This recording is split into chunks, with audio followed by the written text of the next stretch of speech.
Hello. I think everything is good.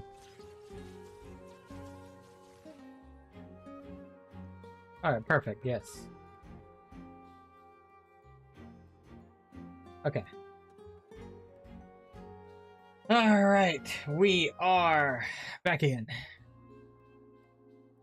And we're still stuck in the Opera House. Yeah, we're gonna try to get out of this predicament today so we can actually, like, build Lynette.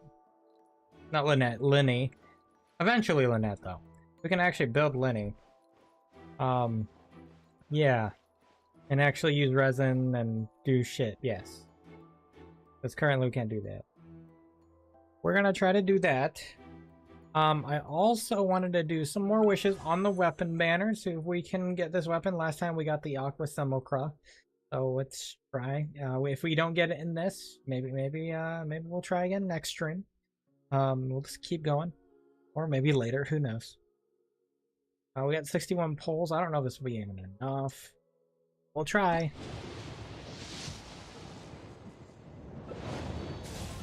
We got a Goro.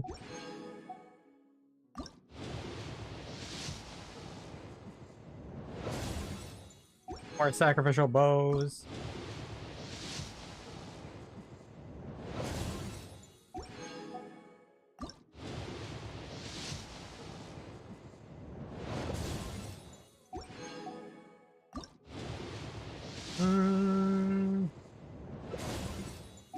Not even a gold.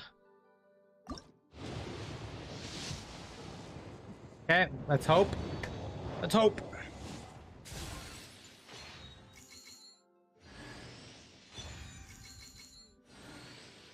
I actually thought that was the bow for a second. I thought it was gonna be like, and then ended up being that.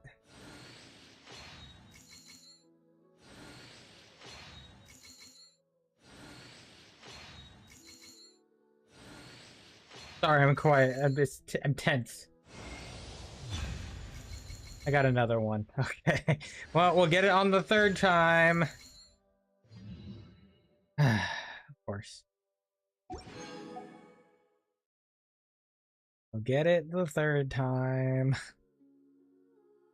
Okay, you know what? One moment. Let's be right. I'm gonna take this off. One sec. Here, we'll just do this real. 1 second.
Alright, we're back. Let's try again. Oh. That was quick. The next 10 pull. Well,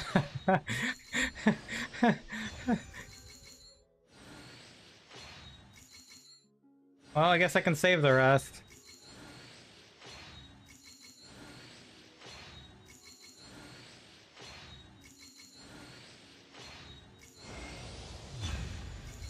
There we go. It looks nice, though. Looks cool.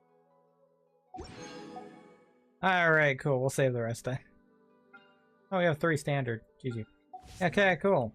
Well, we'll save those rests then for... All those scholars in the academia are prime examples. For the next update. Nice. Alright, well, you can't still can't leave yet, so... Let's go ahead and set the... till 8 o'clock the next day.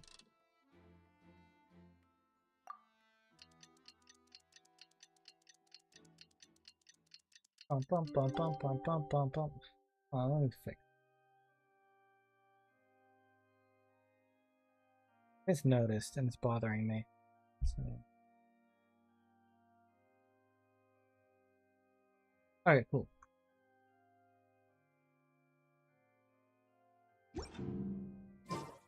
It's time for the trial. You ready for the trial? Let's do this.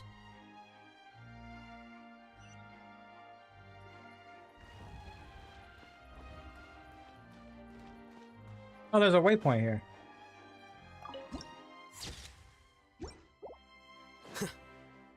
I break bases up here.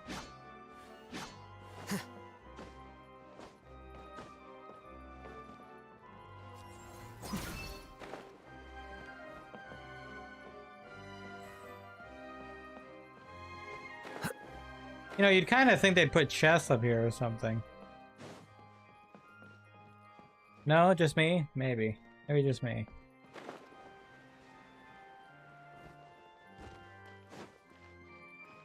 Welp.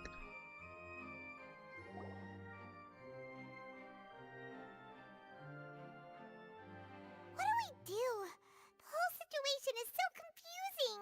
Well, I do have some thoughts, but let's take things step by step. Good plan. Impossible things don't just happen. We'll get to the truth one way or another. One way or another. Not on auto. Just relax. Even if everyone else suspects Lenny and Lynette, at least we will be supporting them from the stands. Besides, I doubt Farina understands any more about what happened than we do. Thanks, Navia. Well, we'll be going then. It's Ace Attorney Phoenix right Best of time. luck to you. We're totally screwed. It's like we're freaking Phoenix Wright going up against Edgeworth. Edgeworth? I think so. I think it's Edgeworth. Finally, you're back. Well, how did your investigation go? To be honest, you might be disappointed. No. We're already very grateful that you were willing to help. Well now, don't you all look disappointed. Don't tell me that your investigation came up empty-handed. That was to be expected, of course.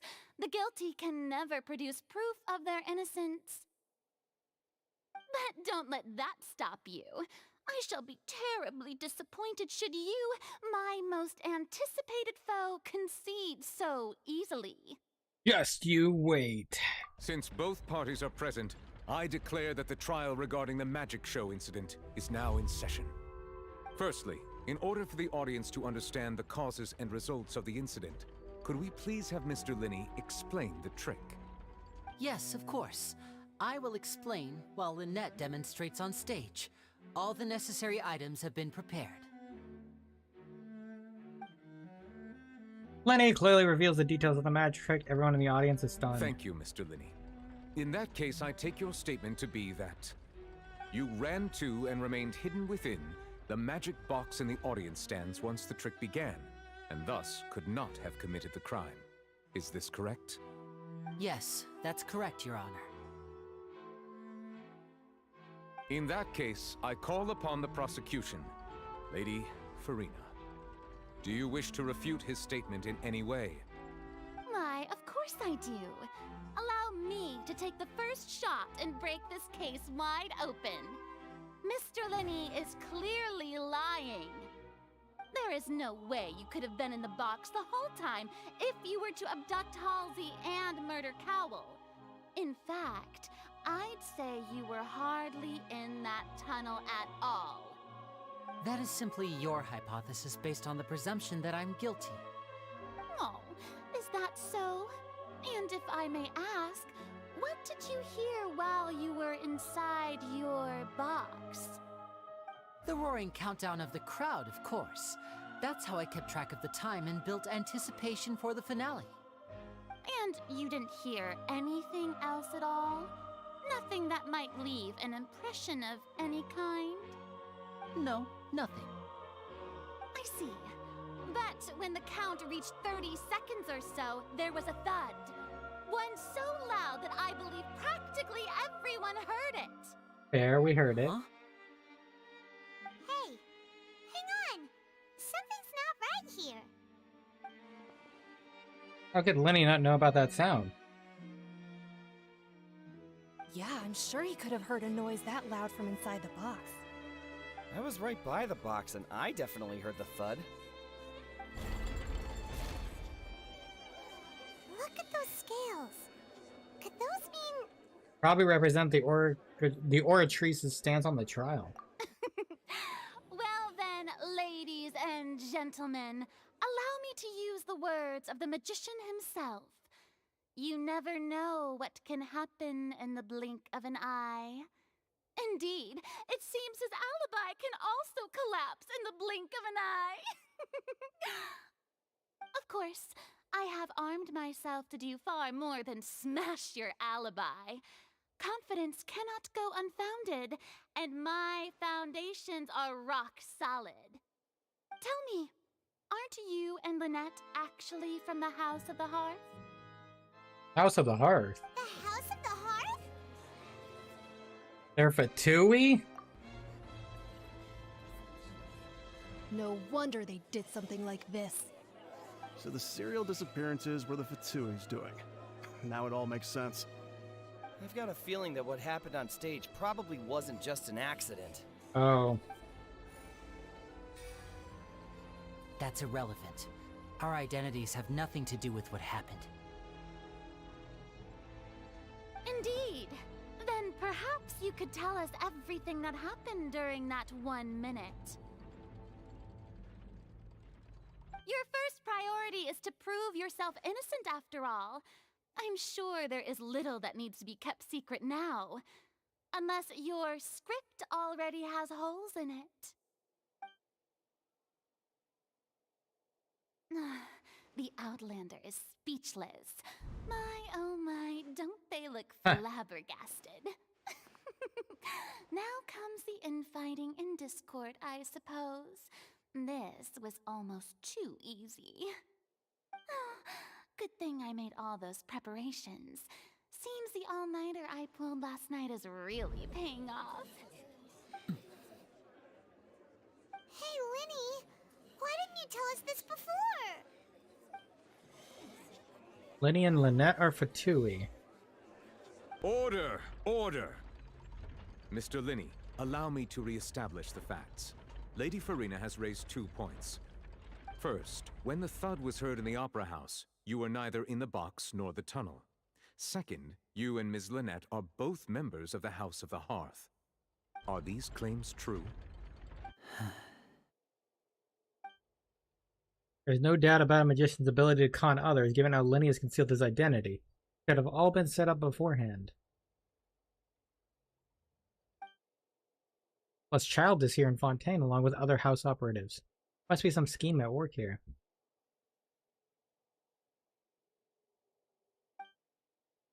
Been a victim of such schemes before, and now... Please answer my question, Mr. Linney. I'm sorry. Yes, they're true, Your Honor.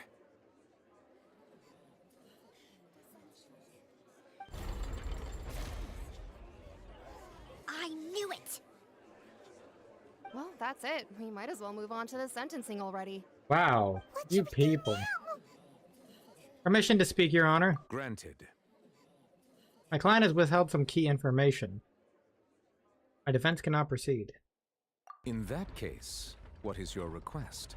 I request a brief adjournment. There are things that must be discussed. Is that really necessary? They're already as good as guilty. The defendant deceived their own attorneys. What is there left to discuss? Order! Order, I say! Your request is reasonable, and we shall adjourn. This trial will reconvene in 1 hour.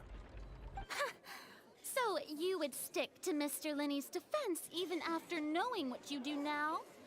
You certainly have more professionalism than I thought. In that case, my dear audience, let's allow the joy of victory to steep for a little while longer.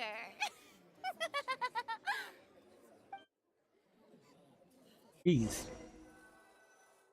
Jeez. While the court is adjourned, you meet with Lenny and Lynette backstage in the Opera House.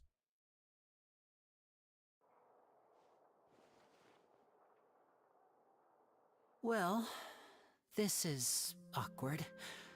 I didn't think the Hydro Archon would dig all that up. I'm sorry, Traveler and Paimon. Yeah, sorry. Paimon doesn't know where to start. We trusted you two. We based our entire reasoning on the assumption that you weren't bad guys. Not to set the wrong tone or anything, but Paimon's really mad! I'm very sorry. I know you're angry, and reasonably so, but please, let me explain. I know you've clashed with the Vatui several times before. I wouldn't be surprised if just hearing the word is enough to make you upset.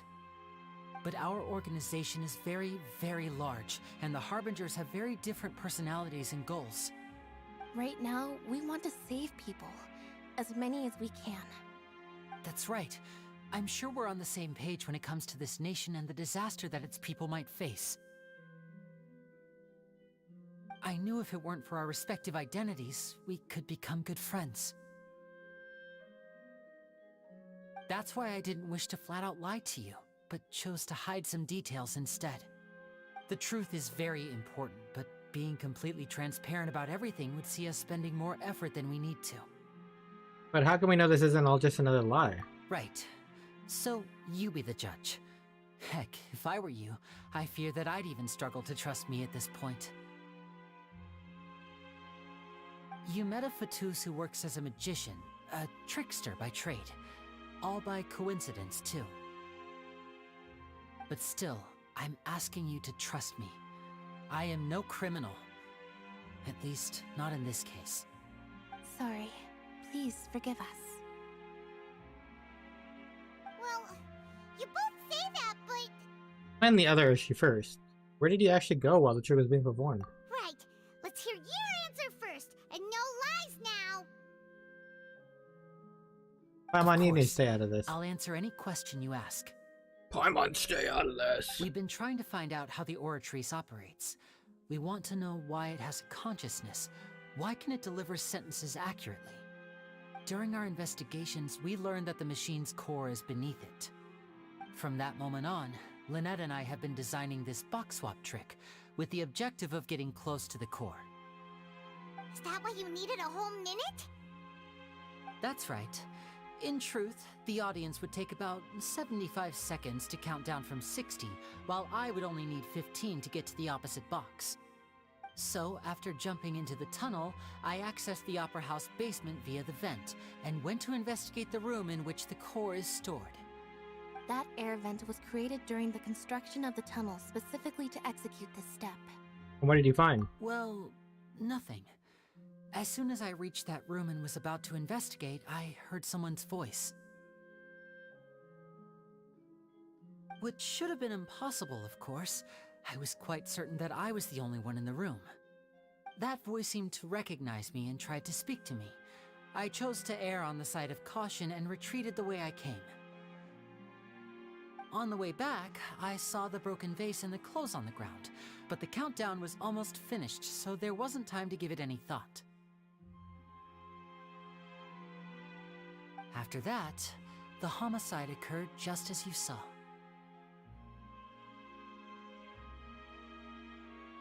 that explains why you didn't hear the thud.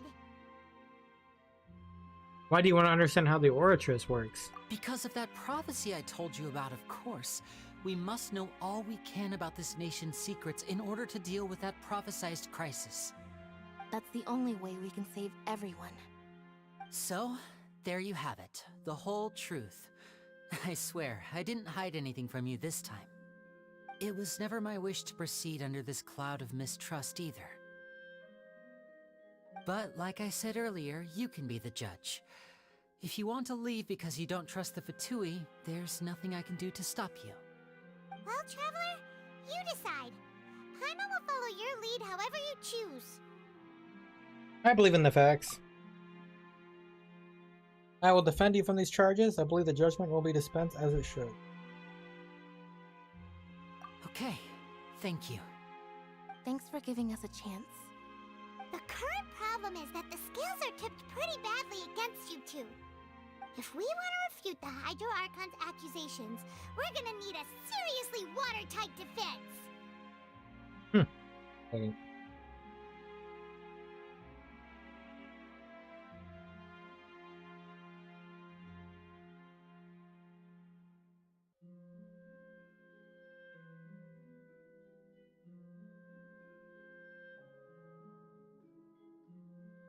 Oh, there we go.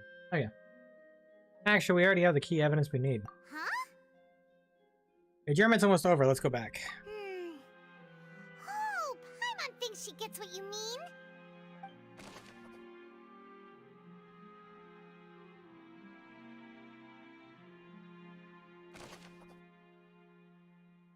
Okay.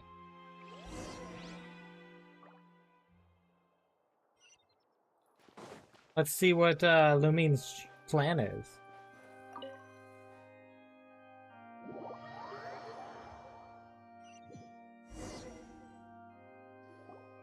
Brief adjournment ends and the nail-biting trial reconvenes.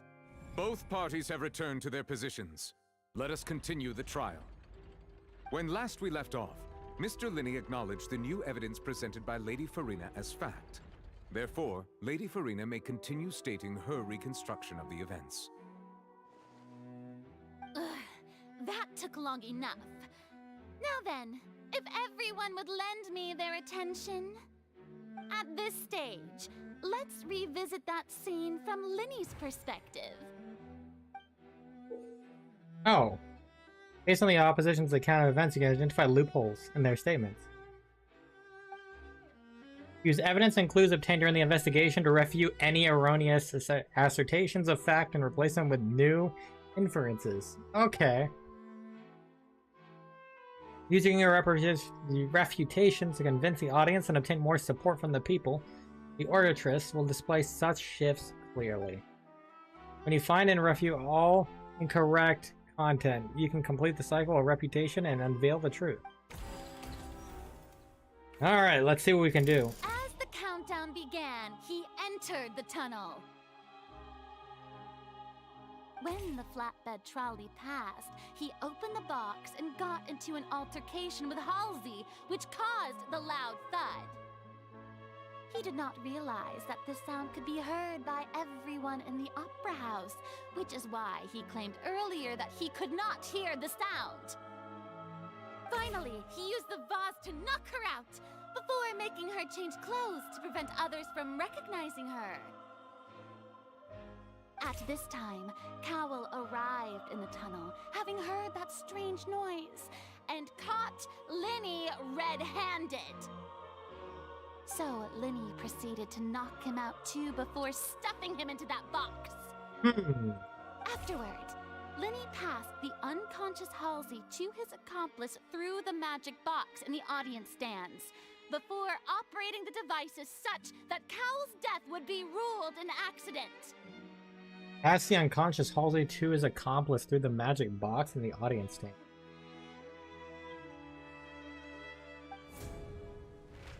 And there you have it. That's the truth behind what happened. Does the defendant's side have any objections to Lady Farina's description of the events? The key to refuting Lady Farina is the order of events. What Linney experienced and what he saw. Okay.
According to Linny, he left via the vent after entering the tunnel.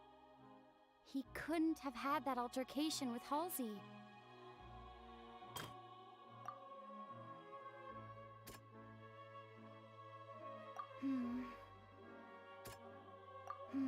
I just want to see if anything can go here. Out of curiosity. Okay, so there's nothing there for that.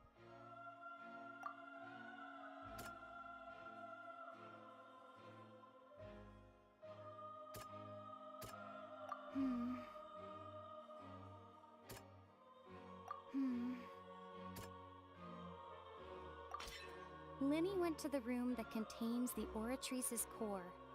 This is the actual truth. Okay.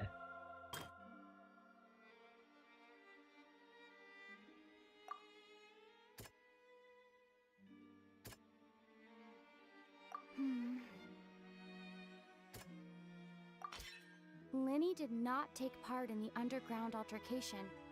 He only witnessed traces of the aftermath. Attention! Oh, God. Ex-Detective Paimon has something to say!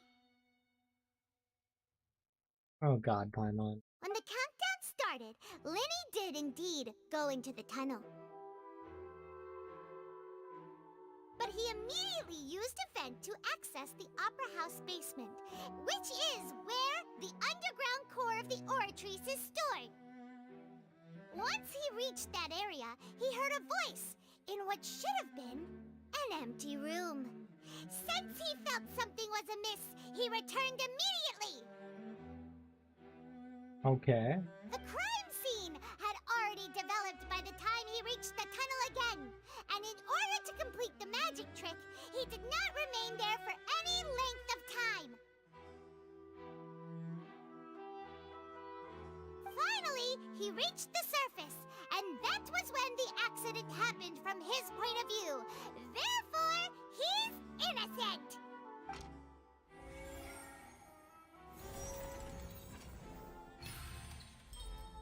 Successful refutation.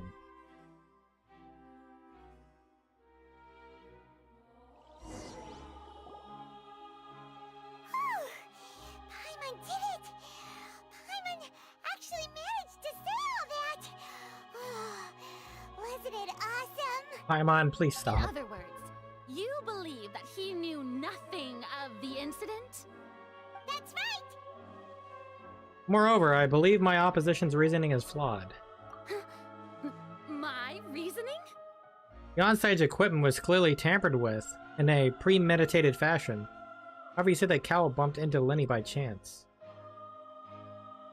If that's the case, then if Cowell hadn't entered the tunnel, who was the entire setup meant to kill? Assuming that what you say is true, Linny only needed to kidnap the young girl to cause a new disappearance case. What would the point of killing someone on stage be? Oh, they have a point. That's right, you tell them! And that's why they're partners of mine. They've managed to turn things around. Oh, well, your denial is very strident, I'll give you that. But what proof do you have to back your claims? Do you happen to remember how you refuted Linny's alibi initially? Of course I do. If he had been in the magic box the whole time, how could he have not heard that sound? Why do you ask? You're saying that he wasn't? Your claim now has become my weapon. Your claim has also become a critical clue.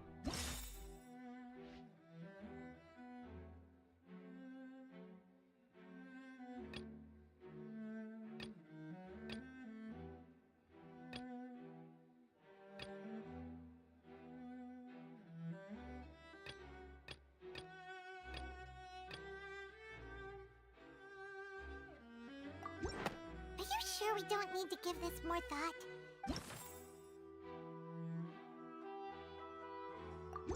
Are you sure we don't need to give this more thought? Oh. That's right! Linny wasn't in the box or in the tunnel. That's why he didn't hear anything strange during the performance. This means that when the vent. The same clue you used to disprove his alibi has now become the best proof! How do you like that? Well played. To think you'd use such logic. Well then, if it wasn't Linny who committed the crimes, then who was it? The murderer was... Okay.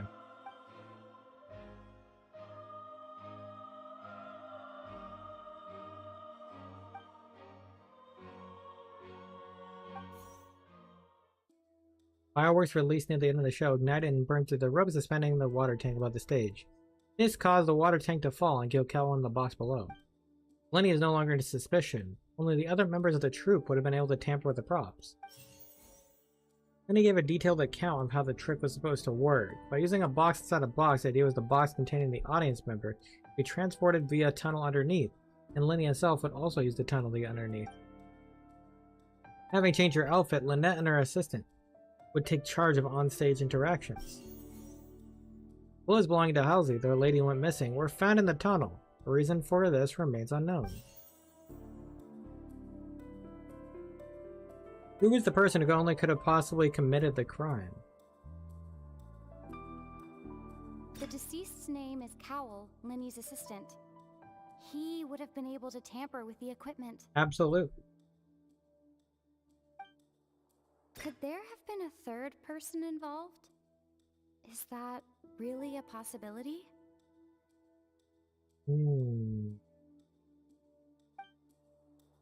Halsey is the missing person and an ordinary audience member. Or did she have her own scheme all along? I feel like a third person. Could there have been a third person? No. The deceased's name is Cowell. Maybe Cal.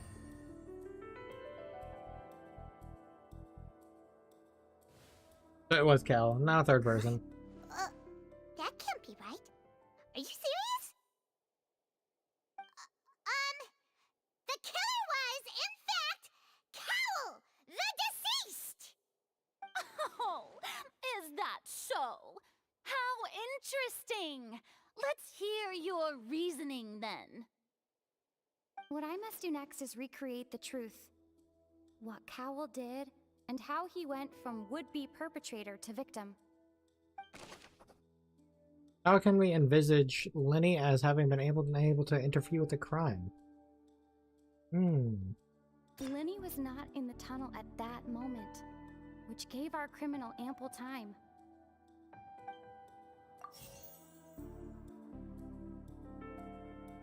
The sound we heard may have come from a clash between the missing Halsey and the criminal.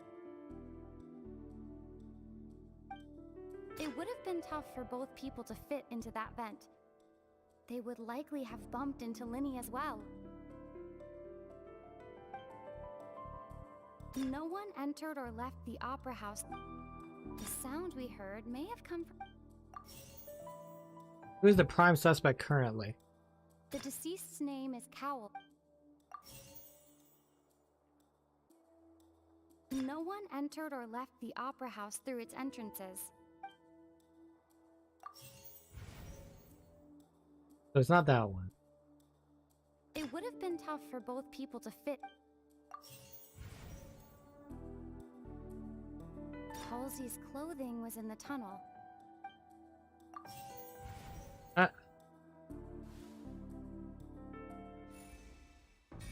Criminal must have understood the methods behind Lenny's magic trick and must have been in position.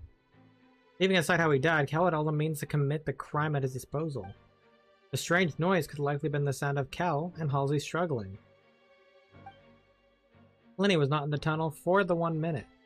This would have given time for Cal. But according to the garden's testimony, no one entered or left the opera house, so even if they had taken her, there would be no means of exiting. Exiting from the box would have been a full view of the audience, pretty much guaranteeing that they would be discovered. What's wrong, Traveler? Are you still having trouble figuring things out? Where the world did Halsey go? I see how it is. So this was all just a bluff.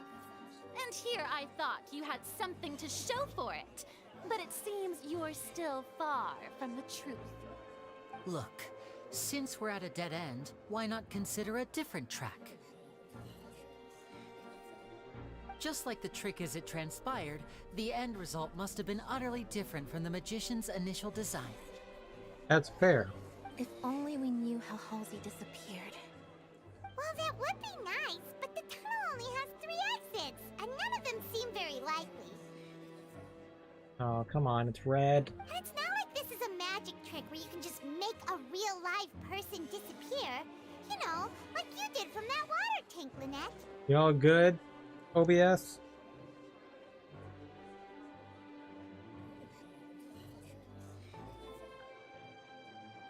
Let me double check.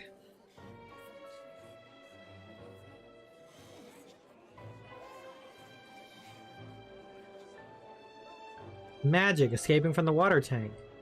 Wait, could it have been in the water?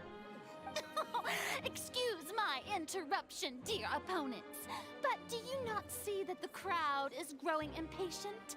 There is no greater sin in this opera house than an awkward delay in the performance.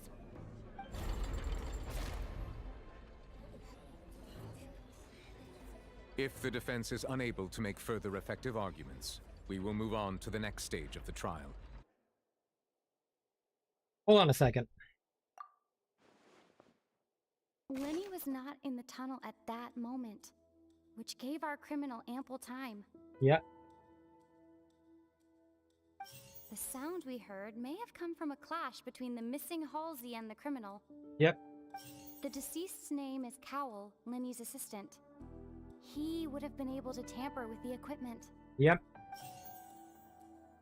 Where did the missing Halsey go? The vase was not broken by chance. It was used to cover important evidence. The water. Yep.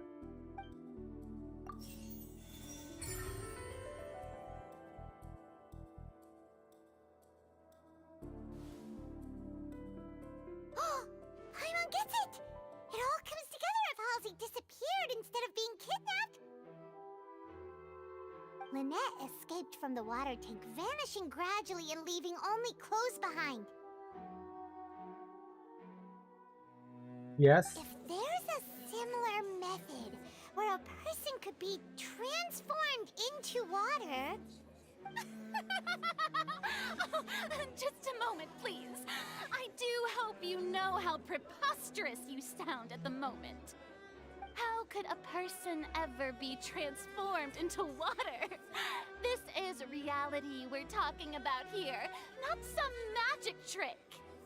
I request that we examine Cal's personal effects. We might find something there. Must we really? I should think that of anyone. Your friend Linny already knows this truth very well. Magic tricks are ultimately just illusions and misdirection. But Halsey's disappearance is very real.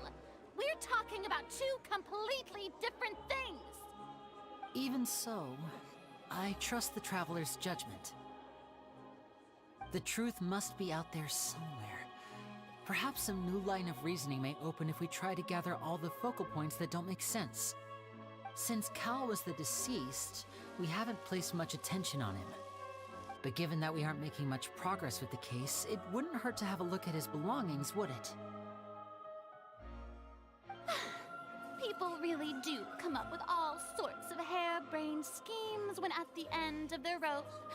The way I see it, your suggestion that we broaden the scope of our investigation is nothing but a tactic for stalling the trial. Nevertheless, I believe that this is a reasonable request on the part of an attorney. Since the trial does indeed appear to be at an impasse, I believe that additional evidence may help us make more progress. Guards, please step into the lounge and examine the personal effects of the deceased, Cowell. After some time, a guard returns with news. We are still examining the items, but we have already made critical progress that we feel must be shared with everyone post-haste. We discovered several test tubes of fluid within Cowell's baggage, each labeled separately. Okay. The notebook in his backpack claims that these fluids are water from the primordial sea. The primordial sea? The note's contents also indicate that Cowell belonged to an organization that sells illegal drugs and that he had an accomplice. Oh. The notebook has many entries concerning safe usage of these fluids, in which the keyword dissolve appears many times. One of these tubes was labeled Opera Epiclese, along with yesterday's date. It is empty. The notes also state that these dissolution properties work exclusively on people from Fontaine. It's likely that Halsey was chosen as some sort of test subject. Oh. As such, we believe that the defense's hypothesis is, in fact, supported by sufficient evidence. You've got to be kidding! People dissolving into water? Could something so ridiculous actually be true? Wait a moment. This reminds me of a certain prophecy, but it's just a coincidence, isn't it? Huh. If people can become water, does that mean that the water tank's real use was as a means to hide water stains? And if Cowell was targeting that girl... Wait just a minute. Could that mean... You two, with me, quick! Demoiselle, wait! What about your partners? Let's go. Just trust me. Order! Order! It is undeniable that further examination of the deceased's personal effects has yielded some surprising results, but we cannot yet verify the veracity of these clues. Still, let us assume that these clues are indeed authentic, albeit with the understanding that Ms. Halsey has yet to be found. Guards, please continue examining the items along these lines. Mr. Linney, it appears your hypothesis is supported by the evidence, so please continue speaking. Of course. Thank you, Your Honor. If we uphold this hypothesis, I believe that many of this case's seemingly unrelated clues can be connected together. All right. Like the metal hook! That one didn't make sense at all. Let's think about this. Cowell's methods must have something to do with that water from the primordial sea. Okay, the liquid that Guard has found in Cowell's luggage seems to have the ability to dissolve Fontaines into water. Who is the prime suspect currently? Now it seems like the hook rope was not meant for another magic trick, but was instead some form of triggering mechanism. The deceased's name is Cowell. What item did the culprit use to control the timing of the dissolution? Lynette was in the magic box on stage. I remember there was something else within the inner layer of that box. The water from the primordial sea should already have been prepped before Halsey entered the Now it seems like the hook rope was not meant... And what item did the culprit use to dissolve? Water? And what item did the culprit use to hide the mechanism behind the crime? Wasn't it the there was something else with the inner box? Yep.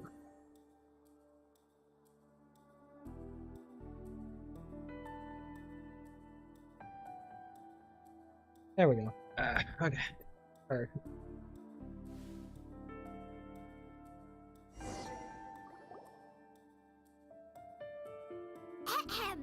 It's Ace Detective Paimon's time to shine again! Oh my god, can you take that off? Plan. Cowell would tamper with the water tank rope, and the number selector securing his target. When the magic box containing Halsey was lowered, the metal hook would retract gradually and pierce the balloon at the top of the box.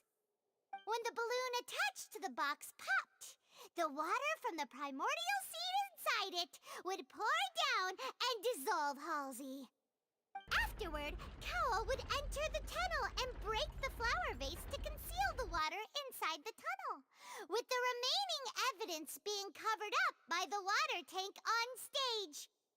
But he encountered something unexpected in the tunnel, and wound up being fatally hit by the same water tank he meant to use to cover his tracks. Huh. That does make sense. That actually links together a lot of the more confusing pieces of evidence. It balanced out. Oh dear, what do I do? Even I think they sound convincing now. Have I falsely accused an innocent person? What a humiliation.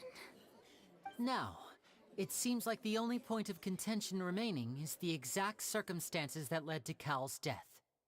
His notes mentioned he had an accomplice who could be related to the situation. On that note, the guards have just contacted me indicating that they uncovered new evidence. I shall now invite him on stage to share it with us. Thank you, Your Honor.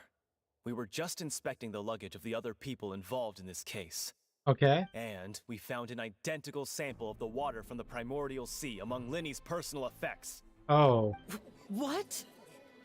That can't be. Oh, I see. Well, how wonderfully comedic to have your own counterattack only to come back and wound you. Wow. Does this not clear all doubt? My dear citizens, my loyal audience, allow me to present my reasoning and bring this performance to a swift close. Linny did not need to take part in the dissolution of the young woman at all. Indeed, he did leave the scene via the vent. Okay. Having made modifications to the props beforehand, his accomplice Cowell then caused Halsey to vanish using the water from the primordial sea. But upon his return, in cruel avarice, Linny desired sole credit and prepared to do away with his partner in crime. Ultimately, he knocked Cowell out, and the tool meant to cover the crime up also became a murder weapon. Now, as much as I regret having come to such a viciously straightforward conclusion, it does seem that the famed Fatui is quite the cold-blooded and ruthless organization. Am I right, Mr. Linny? We've used up all the evidence we collected. There's no way for us to make a rebuttal here. Yeah, really hard. Is this the end of the road? I think Navia might have something. Oh no. Paimon can't think of anything either. It doesn't look like there's any way around this. Seems using the water as new evidence was too good a move. Why did this have to happen now? I think we've all seen enough now, and we have ample witnesses to my flawless reasoning. I believe this is indeed the finale. Oh. Now then, my good, noble Chief Justice, should we not, in your view, move... Excuse me, everyone, but I must interject. Miss, I must ask you not to shout and to respect the ongoing legal proceedings. Oh, come on. Don't be hasty. I have a good reason for interrupting, you know. Now, would anyone here like to take a little break from all this debate and see a little magic? I'll show you an amazing trick. One that can bring a young woman who has disappeared back in the flesh, right before your very eyes. Please, do the honors, Mr. Linny, if you would be so kind. What in the world is she saying? No offense, miss, but miracles like that are beyond my scope as a magician. Come on now, don't be silly. Magic is all about misdirection, isn't it? It often conceals the truth while presenting a fascinating illusion. But once everyone believes the illusion, can't magic reveal the truth to them once again? And wouldn't such a trick be the most marvelous finale to today's performance? Come on, Linny and Lynette. Give it another go. Don't worry. Spina di Rasula has made the necessary arrangements on your behalf. But, as the magic makers and stars of the show, I think I should leave the final performance to you. I understand.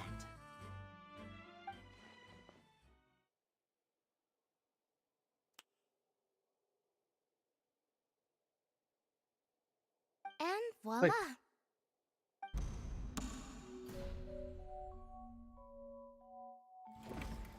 He's back! Sorry for the interruption. Wait, isn't that Halsey? So the whole thing about people dissolving wasn't true after all? To be clear, I'm only here because this person told me that if I testified, the merit of doing so would lessen my sentence. I was hiding outside this room listening to the proceedings because I was afraid that I would be the one put on trial. I was just feeling happy that no one had noticed me, and then before I knew it, she caught me. That'll teach you to underestimate us three. Where should I begin? I'm sorry. I'm the one who killed Cowl. I admit it. What? Why? Firstly, my name isn't Halsey. It's Lillian, and I'm originally from Mondstadt. Oh, these I heard that Mondstadtians. Linny's show was gonna be a real thriller, but I missed the chance to buy a ticket, so I stole one. That's how I make a living. I steal stuff here and there, and I'd never been caught before. But I was noticed at the harbor a few days ago, and I barely got away. Linny was the one who caught me in the act. Hey, no wonder you look familiar. So you were the thief. He was the same person? I didn't even notice. You were pretty skilled. Well, and I thought that would have been the end of it, but then the number selector chose me. He even mentioned the Fortress of Meripede. That's a prison, isn't it? So you can imagine how shocked I was. I thought he was onto me for sure. So I played along with the show while looking for an opening to flee, but then I got water poured on me for no reason, and then someone jumped into the tunnel to nab me. I wasn't going to take that lying down, so I knocked him out and stuffed him into the box. There was nowhere to run from there, though, so I had to change my clothes and hide in a box containing performance costumes. I slipped out after the first guard arrived at the scene and continued hiding inside the opera house. Damn. Can a person even hide in there? They're a practice hand at concealment, probably. Professional thief could make it work. But I swear, I didn't know that the water tank would fall down. Really, I swear it. Had I known that, I wouldn't have put him in the magic box. I may be a thief, but I'm no killer. Well, that makes everything pretty clear now, doesn't it? Yeah, now it's time to refute the Hydro Archon's previous reasoning. This time, we need to tell the entire story from Lillian's perspective.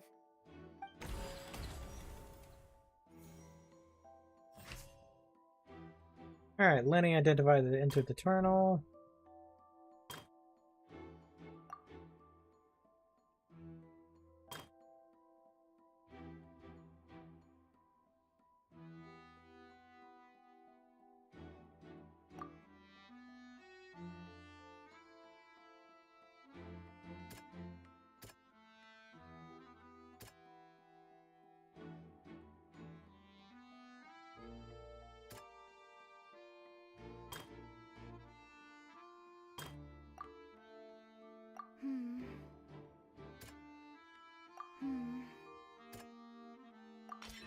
The strange sound wasn't from a fight. It was Lillian's attempt to break out when she was frightened. Fair.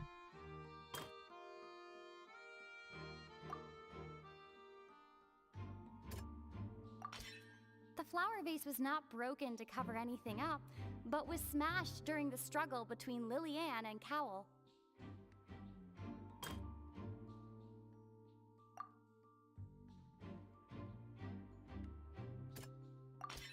Lillian was afraid that she would be recognized if she left, so she changed clothes and hid, biding her time. Just what one might expect of an experienced thief. And it's Ace Detective Paimon time! Oh god, Paimon. Having been selected out of the blue, Lillian panicked. Her panic only intensified after she entered the tunnel and had water poured on her head. So she kicked the door open, producing the thud we all heard. Hearing the commotion, Cowl leapt into the tunnel, only to discover that Lillian had not dissolved. He did not know that Lillian was not from Fontaine, but was a thief who made her way in by stealing a ticket. Mistakenly believing that the water from the primordial sea needed time to take effect, he tried to force Lillian back into the box. Hey, that's fair. The two broke the flower vase during the struggle, but Lillian came out on top, knocking Cowl out and putting him in the box. With no way of escaping, she changed her clothes and hid in the costume trunk until the performance ended. There we go. This trial is very interesting. Okay. What do you have to say about that Hydro Archon?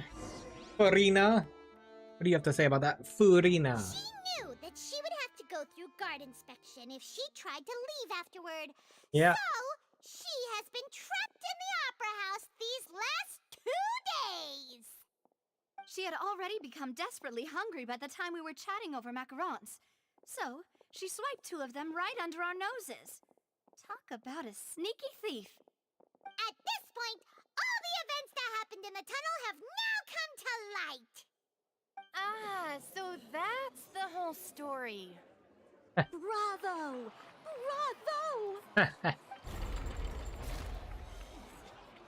Now then, Lady Furina, do you wish to speak against the defense's statements? Please answer the question, Lady Furina. Also, if I may add, the trial has not yet ended. As such, I request that the prosecution not leave the room before the proceedings have concluded. Ooh, you're getting told. What? Are you reading my mind now? Yes. No. I have no further arguments. I admit defeat. But really, could you at least have left me with some dignity? Nope. Wow. Not at all. She's like a deflated balloon now. If there are no objections, then as the Chief Justice of Fontaine, I shall once again repeat the full sequence of events. The actual perpetrator of the serial disappearances, Cowl, selected his next victim from the audience reservation list. With some modifications to the selector, he could ensure that the pre-selected young woman would be chosen. To cover up any evidence while committing the deed, Cowl thought of allowing the water tank to fall, which would conceal the water left behind after the young woman was dissolved. He also tampered with the rope suspending the water tank, using the fireworks at the end of the performance to cause the tank to drop and hide the watermarks. He poured the water from the primordial sea into a balloon during the preparation of the magic box and stuck it to the box's lid. Finally, he passed the prepared hook on a rope through the gap in the magic box's door when bringing the young woman to said box. When the magic trick officially began, the box containing the woman was lowered into the tunnel, tightening the hook rope and bursting the balloon containing the water. If all had gone to plan, the young woman would be dissolved at this time. However, Lillian was not from Fontaine, and thus fled the box with a loud noise. Realizing that there was trouble, Cowl entered the tunnel and met Lillian. Thinking that the waters had not yet taken effect, he decided to proceed. However, his opponent was more capable than he thought, and he was overcome, knocked unconscious, and placed into the magic box, and thus became his own final victim. Lillian, according to her own statements, then changed clothes and hid until the performance ended, before hiding in other parts of the Opera House. As for Linny, he was in the underground structures within the Opera House, and was thus ignorant of these happenings. From this reconstruction of events, we can conclude that Linny, the accused, is in fact innocent. While there is much in Linny and Lillian's conduct that should still be investigated separately... Oh, you mean the... This case, at least, can be handed over to the Oratrice to make the final decision.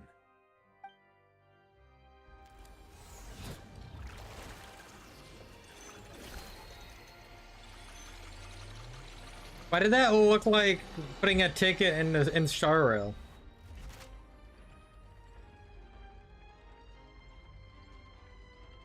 As such, Linny and Lynette are officially declared not guilty. Not guilty. You didn't do anything, Paimon. I figured it all out. Thank you so much. Let's not celebrate just yet. Next, I think we deserve an explanation, Guard Vaughn. How did you find the water from the primordial sea in Linny's baggage? Oh. Right! Your discovery caused me to make a serious mistake, you know. Or was that not a discovery, but false evidence that you dare to bring before this court? Oh. I suspect that the accomplice mentioned in Cowell's notes was not Linny, but you, yes? Oh. I'm sure you know what you must do to lessen your sentence. Speak quickly, unless you want to earn yourself a one-way ticket to Coupon Town. Coupon Town. I was just following orders. We were supposed to place blame for the serial disappearances onto Linny, and thus cause suspicion to fall on the Fatui. The higher-ups said this was the best opportunity to do so. The higher-ups? And now that your plan has fallen through, and the secrets of the water have been revealed, you have become a liability to said higher-ups, yes? Therefore, you would be wise to tell everything you know, and seek the protection of the guards. Yes, I'll tell you everything I know.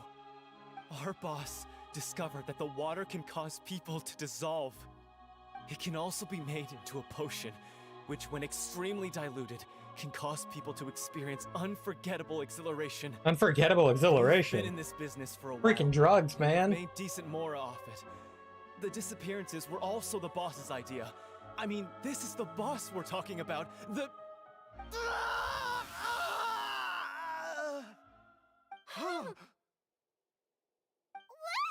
Oh, he got dissolved. He turned into water. And now he can no longer talk. Such ruthlessness. I shouldn't have expected any less of them. An outrageous act. All present, please submit to inspection immediately.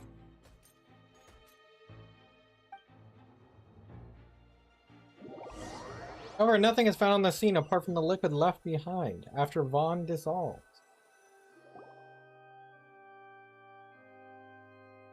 So, we're just going back now? Problem seems to have been solved for now. We're not needed here anymore. That's true, but... Traveler, Paimon, please wait. Linny... I know you may not want to speak to me right now. Maybe you don't even want to look at me. But still, let me thank you again for defending me to the end, even after you learned that I'm a member of the Fatui. I just didn't wish to see anyone be falsely accused. I just wanted to be sure that we're square. I guess. But regardless, I'd like the opportunity to set things straight. I didn't approach you with any ulterior motives or ill intent. I've spoken to you as myself, just plain Linny this entire time. As for why I'm a Fatus, it's because the goals of the House of the Hearth align with those of an orphan like me. That's all. That was how Father, who you might know as the Knave, approached recruiting us back then. The Knave. The Knave? The one who controls the House of the Hearth? She's your father? Oh, I think I remember hearing something like that. That's right. And since we're here, I was wondering, would you mind hearing a story? It's about my past. Back when our parents first died, Lynette and I were left wandering the streets. To survive, I took to surreptitiously observing an older street performer who did magic. It took me several days to figure out how he pulled off his amazing tricks. I took my sister through several streets until we found a crowded corner, and we began to perform magic tricks there. To my surprise, we proved to be pretty popular, and we could at least stop worrying about where our next meal would come from for a time. But I didn't want my sister to remain a street rat together with me forever. Before long, an aristocrat came to me and claimed that he wished to take us in after watching my performances. So you went from orphans to nobility just like that? That was how we felt at first, too. As if fate was on our side and we could say goodbye to those painful days. But I gradually discovered that while we were called foster children, he was really after my talent for magic tricks. He would constantly take me to all sorts of banquets to garner attention, which he would then use to expand his social circles. That doesn't seem too bad either. Better than roaming the streets at any rate. It took a while for me to realize just how dark his heart really was. After one particular performance at a banquet, I discovered that Lynette was not on the same return vehicle as me. I waited a long time after we returned home, but she did not come back. I went to that noble's bedroom and asked him about her whereabouts. My gosh. The answer he gave me was, she caught the eye of the most eminent person at the banquet, so I sent her over as a gift. I mean, you'll be able to perform your magic regardless of who your assistant is, yes? Wow. So he was gonna... But wouldn't Fontaine's laws deal with such people? As far as outsiders are concerned, this is a relationship akin to adoption or foster care, and they have their ways of escaping the eye of the law. Villains. So what happened after that? I managed to ferret out the location of the mansion of that so-called eminent person and hurried through the night. But by the time I leaped over the walls, avoided the guards, and made my way in, all I saw was the moonlit ground covered in blood, and the knave standing there in the darkness. So, she'd already taken care of that guy. Wow. That's right. She had rescued my sister before she could come to any harm, and had even discovered several girls hidden in a basement, all of them orphans. Father, I mean, the knave, might have seen something in me, and so she made me an offer. Huh. The House of the Hearth welcomes you, for your interests align with ours. Here, none will ever betray you. Indeed, betrayal shall never be permitted here. I was hesitant to trust her. I mean, I had just been betrayed by nobles. That's fair. But she was also quick to destroy the noble who had taken us in at first, giving us back our freedom. Oh, so that's how the two of you joined the House of the Hearth. It's all in the past, though. The knave is after the gnosis, isn't she? She has her own plans. She has gained permission from the Tsaritsa to first use the Gnosis's power once she obtains it. She plans to use it to find a way to break the prophecy and save Fontaine. So, she believes in that prophecy too? That's right. The whole House of the Hearth is currently working to combat that crisis. Huh. Interesting. Today's case has also proven that people from Fontaine can indeed dissolve into some sort of water, thus further supporting the prophecy.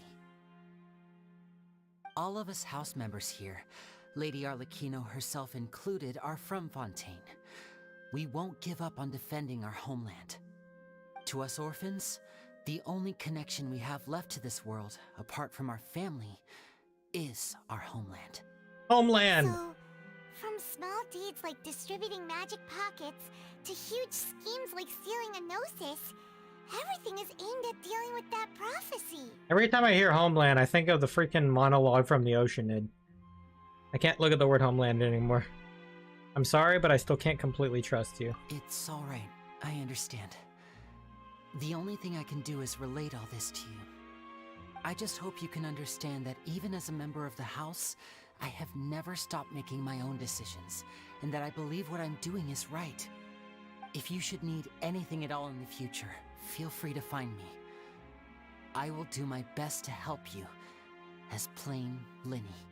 I understand. Goodbye. Bye, Linny!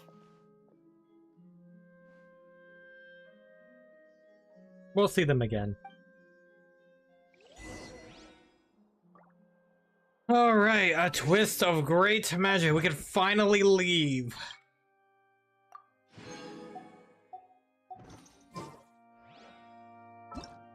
So I think we're about to finish Act 1, I feel like.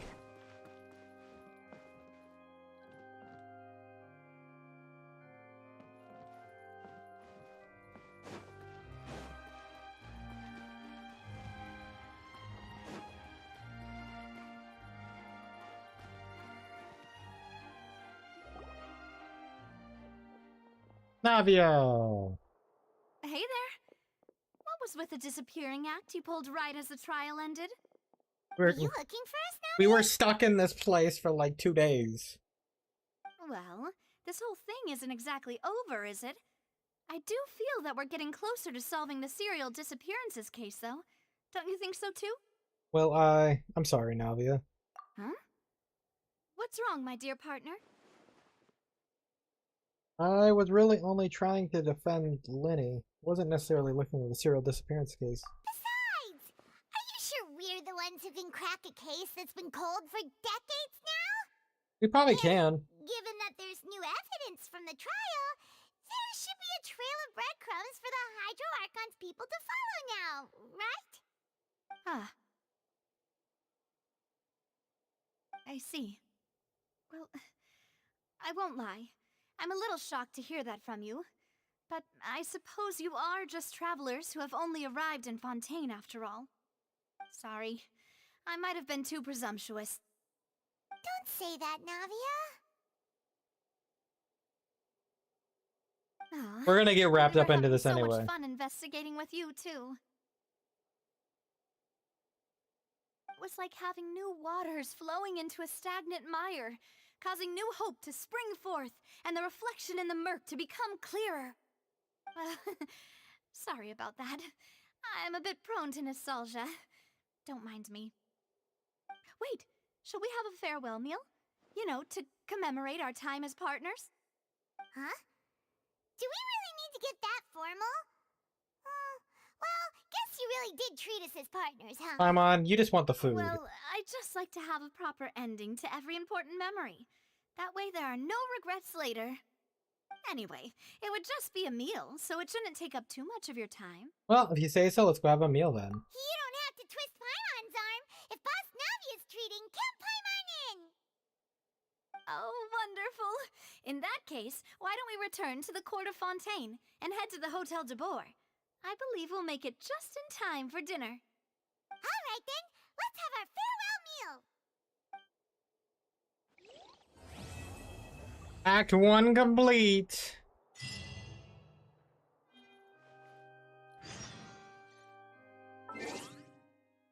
We can finally leave the opera. Alright, so let's go try and build some stuff.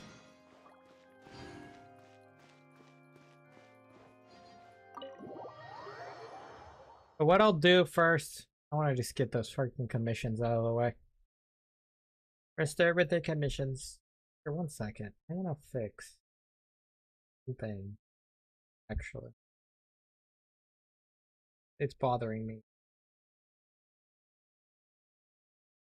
Actually bothering.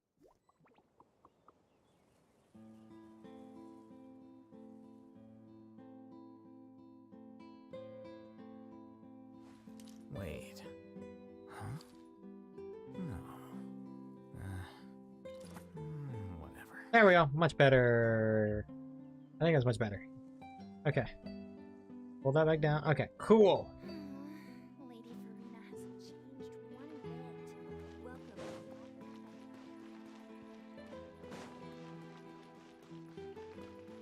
Wanted to look around here real quick.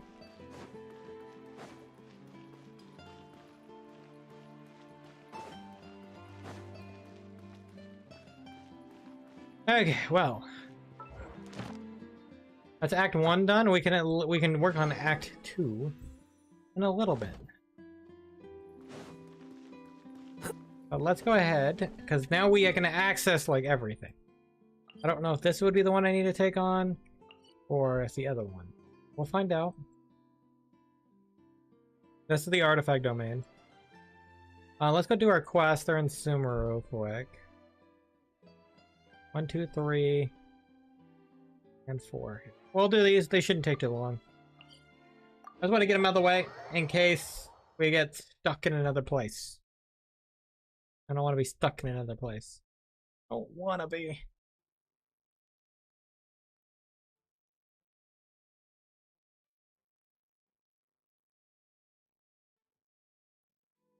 Give me those crystal flies. There's sand in my shoes. I will take those.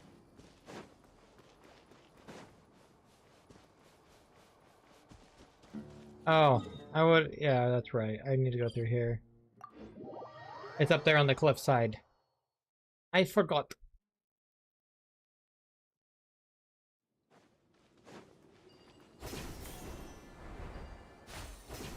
But hey, that first act of the Archon quest was pretty freaking good.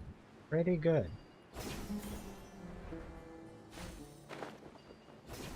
The thing that we delved right in, delved right on in.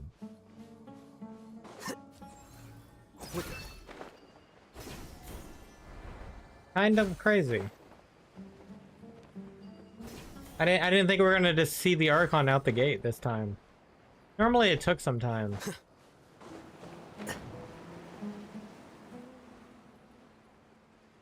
So I know we're not done with that whole thing.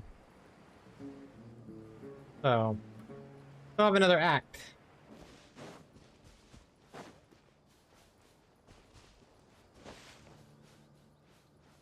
There's much more to be seen. We've heard the knave.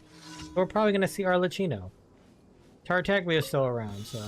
Happy to oblige. Rain cutter.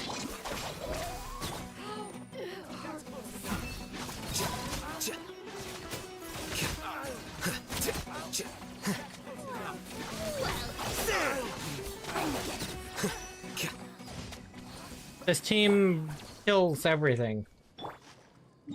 Funny. Okay. Let's go do these first. Then we'll go back to that.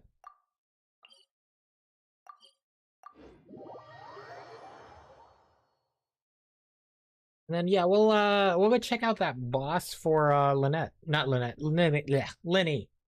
Lenny. Lenny. I haven't really like looked into him really either. Like a good way to use him and whatnot.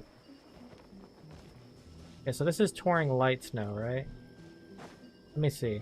If I do this, and I do that, that's how you that's how you beat the challenge without having to travel anywhere on this one. I love it.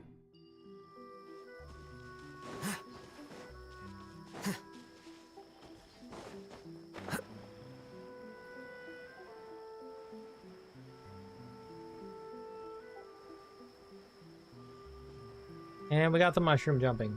I can't wait until we unlock new commissions in Fontaine. It's just probably going to be a few more days, because they don't unlock until after the second Archon quest. So.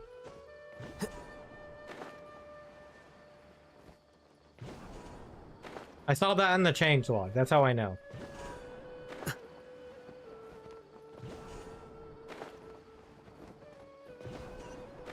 Okay, last one is this gold one. Freaking gold. But we'll eventually be logging off in Fontaine. OBS likes this cutting me off right now. Probably just the overuse of CPU. Luckily, we're still going. Okay.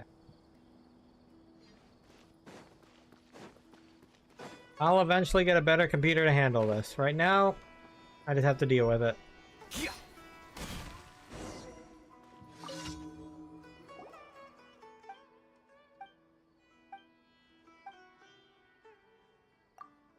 Alright.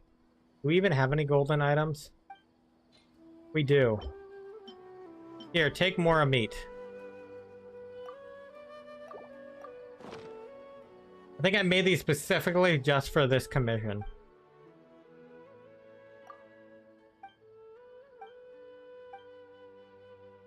It all seems rather baseless.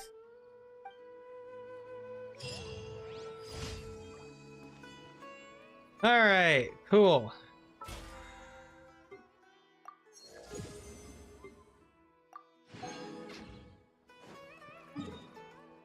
Let me just claim these real quick, and then we can go check out that boss. I don't know if it's the crab or the other one. I have to look at the ascension materials real quick.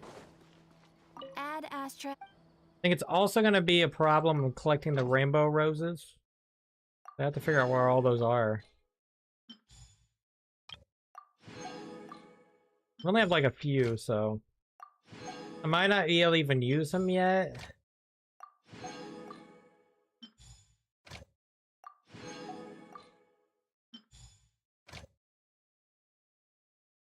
Oh, you know what? Here, I have you on Mora, don't I? What do I have you on? I have like 696 of these, so I kind of want the Summa Roses continuing. Because we now have a Fontaine one. I want the crystals still going. Yeah, I still want crystals going for a while, because I'm gonna start using them again. I think I could take off eggs and such, though. I don't think I need this anymore. Do I even have anybody to put here, though? Like, if I was to remove... One second. Do I have anybody to put here? You could technically put anybody.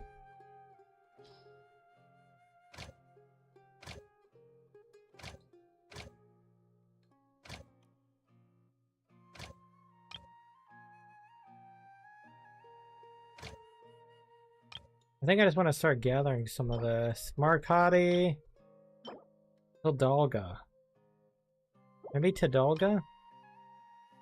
I can also get chicken. Let's put any character in here and start collecting resources.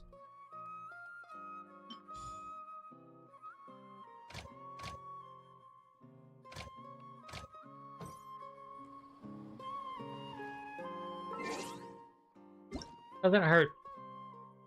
I was gonna leave that because I was gonna do that web event later.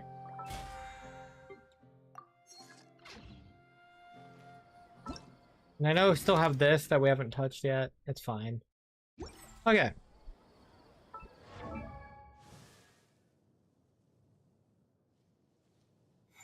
Alright. Oh, it's the crab. So if you're the crab, does that mean that she's the other one?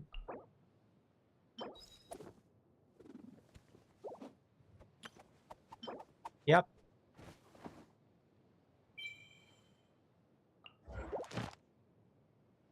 Yep. The dialogue choices selected determine the challenge and reward attributes. Oh. So they can either drop Animo or Cryo. Wow.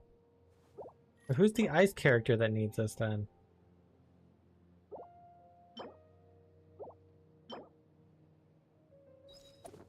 Huh. So that means there's an ice and an animal version. That's crazy. Alright, we're gonna go... I guess we're gonna go after this crab. Let's go check out the crab. No, it's right here. It's down the path. Oh, it's underground. Oh. Yeah, we're gonna have to travel a little bit. We might as well unlock the domain while we're here. So we're gonna go here and do that. Looks like there's a boat area behind, so that's what we can use. Reverse. Oh, it's gonna be underwater, isn't it? You're not gonna be able to get to it that easy. Oh. No, I didn't want to click that, but okay. I was trying to hit investigate. I will take this, though.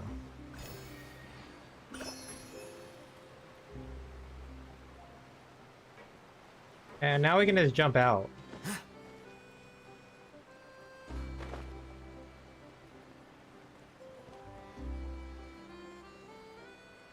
Okay.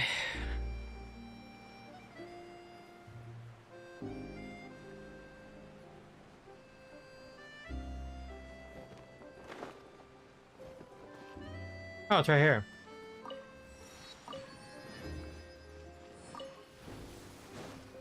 Wave Rider.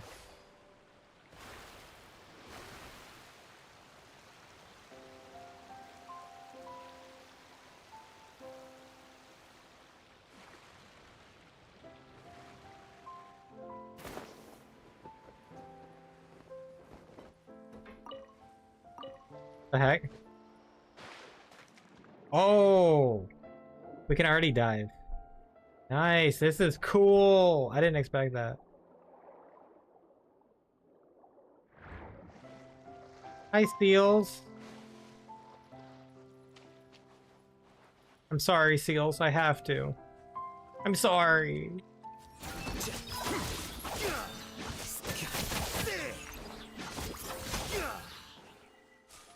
I have to see what you drop. Transoceanic pearls. Badge. Oh, we can just literally jump in the water? Left control? Ah.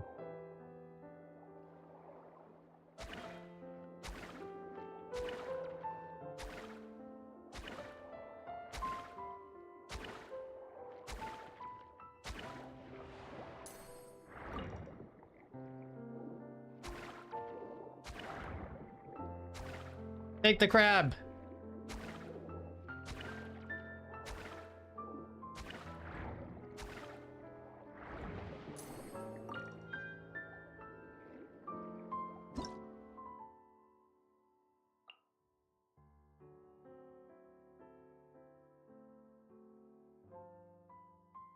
Ah. Interesting.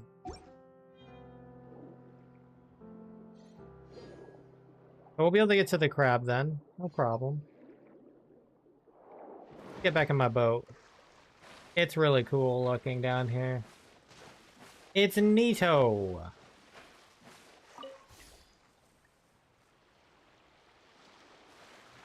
Neato Ito. There's the chest on that islando. There's actually several chests around here.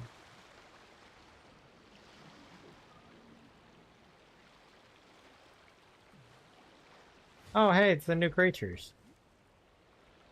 And this has treasure hoarders on it. What the heck is this?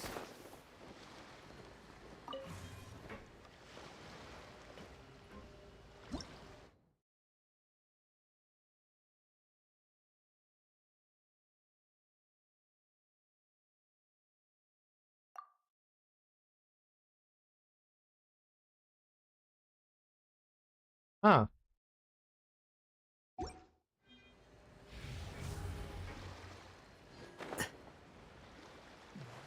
Yeah, let's do this one.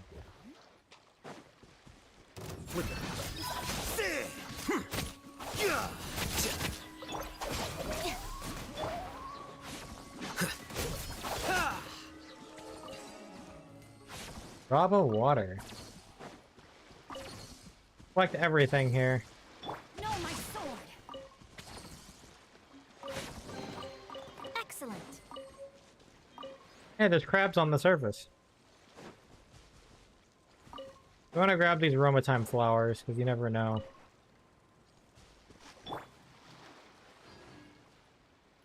Treasure hoarders, crabs.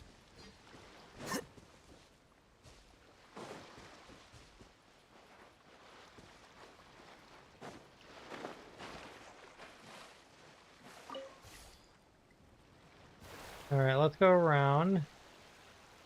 Oh, there's the domain.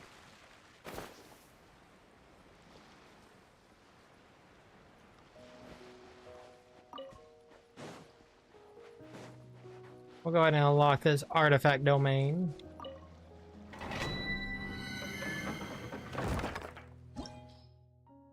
Here we are. The artifact sets are normal charge attack damage plus 15%. Ow. And HP increases, crit rate will be increased. Up to 3 stacks. For 5 seconds. I guess if you spam your E a little bit more. The other set is an elemental skill damage. Which this set looks like it's going to be very good for Yamiko.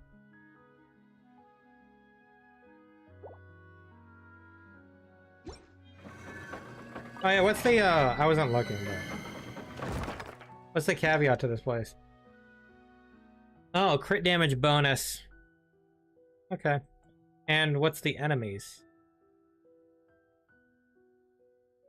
It doesn't say. Ah, the mechs.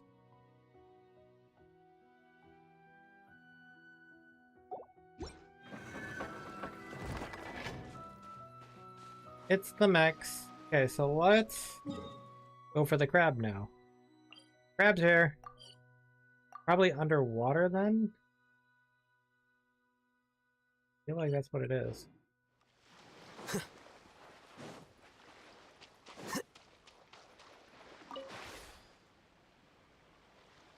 Boom, boom. Turn around. Let's go find this crab.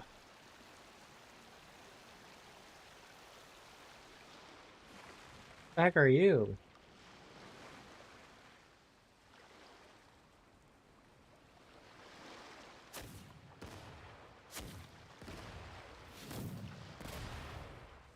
What the heck is it?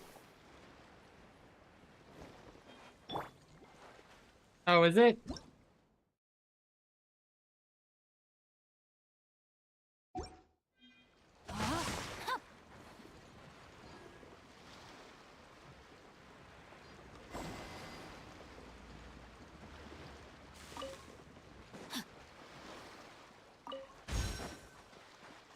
Oh, it's coins.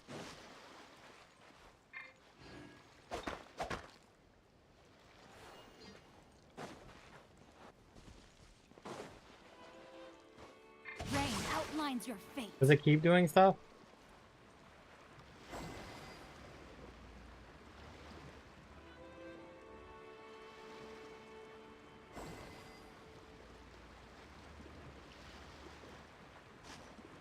Nope. Time to act.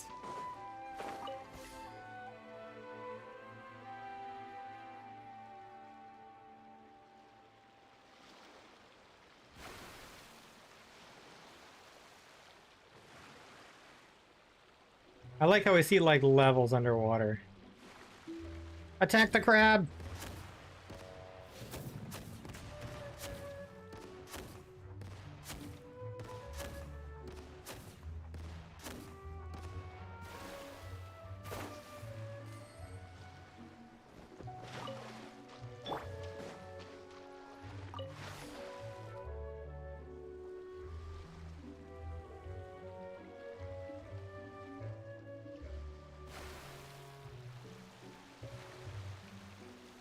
I think it's this way.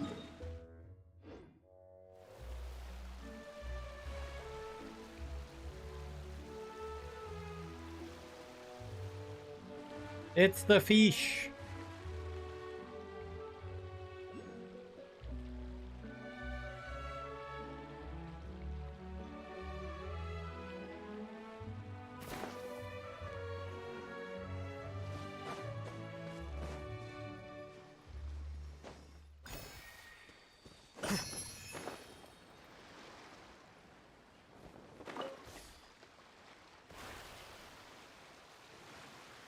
Alright, so there's this boss under- oh, there's a chest underwater. That's cool.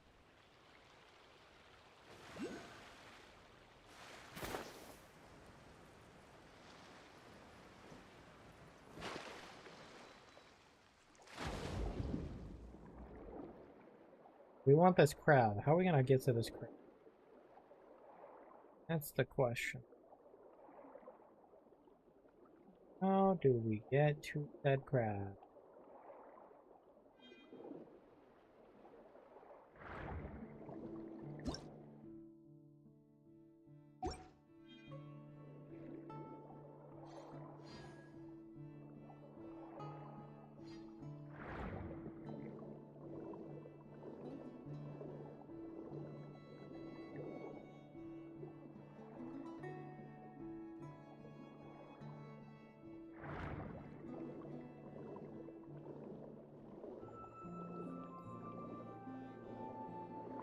Aha! I see a giant hole. Maybe this is how we get to crab?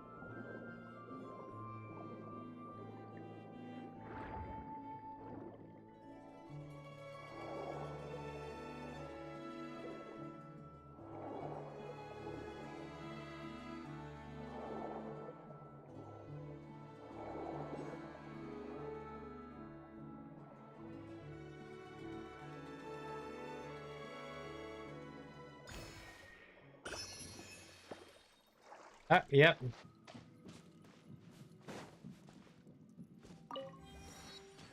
We have found crab. Is that water like boiling hot?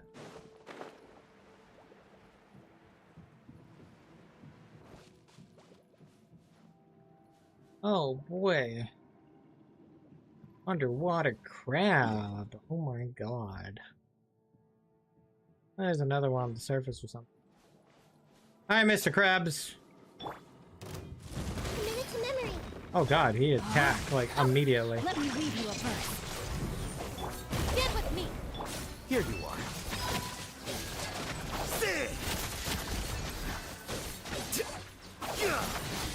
A process of elimination.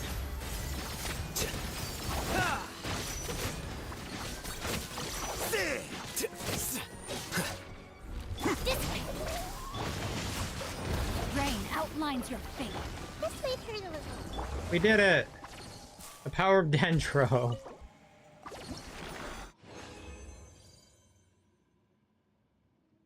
Emperor's Resolution.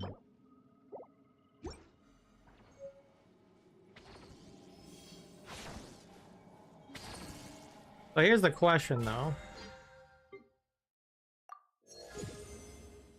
Wait, was that actually a thing? Oh. That was actually something that was supposed to be done. For the event, I suppose.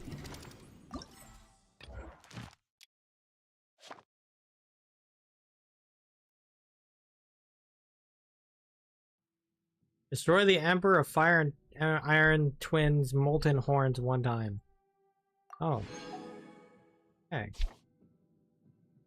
Well, I guess we'll try out the two bosses, because it is part of the challenge. Doesn't hurt. Oh, I guess I've already did these. We just need to grab Luminous spells. 9.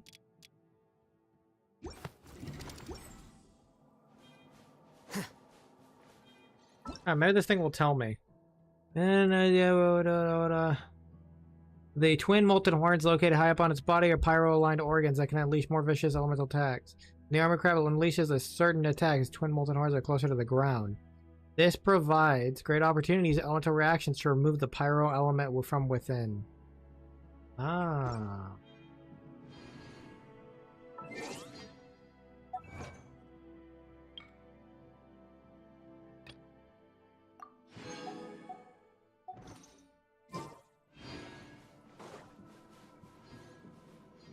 Well, it'll probably take some time because again, I need to get freaking. Where are you? I'm gonna. Okay, I can ascend you at least once. Would you be more shocked? But of course.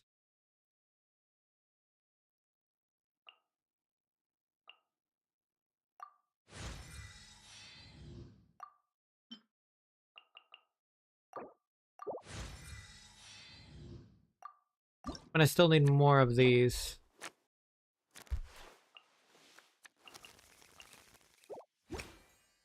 Kinda wish I just outlined where they potentially would be though. Is there anything else back here potentially or no? If I step in this water, will it hurt me? No, surprisingly not. That is strange. Why would stepping in this water not hurt me? Strange, very strange. Strange, strange, strange. Strange, strange, strange, strange, strange. Okay, well. We can do that over time. Let's go ahead and check out these guys here. You can easily do that from the teleport point.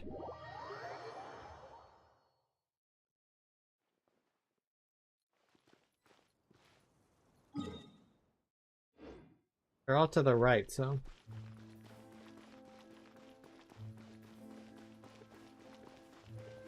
Pigeons!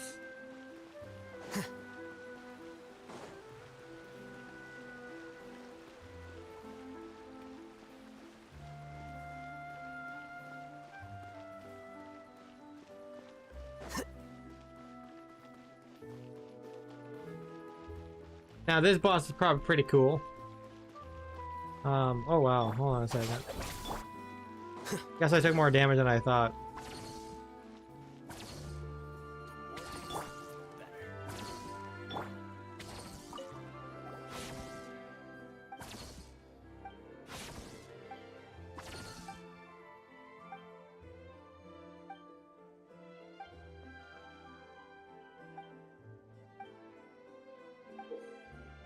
Next up, a friend and select the play. Before you begin, you must speak with Melodar and select the play you want to challenge.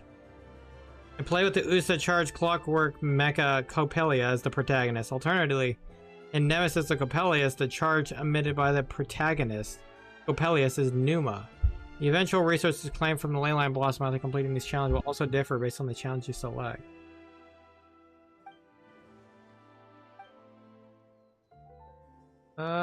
I want Animo.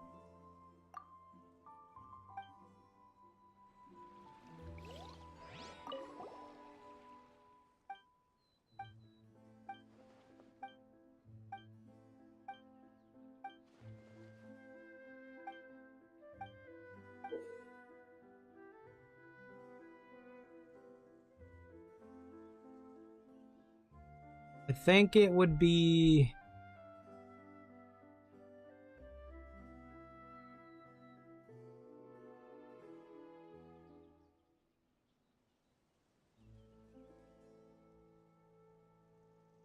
Nemesis of Coppelius.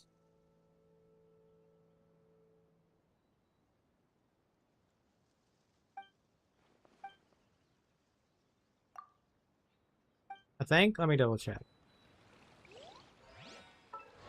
This is a very strange new form of boss. Wait. Let's see. So I might as well grab the item for you while I'm here.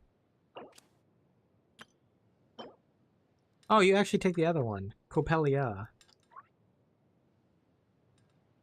But maybe it is the first one. Book learning.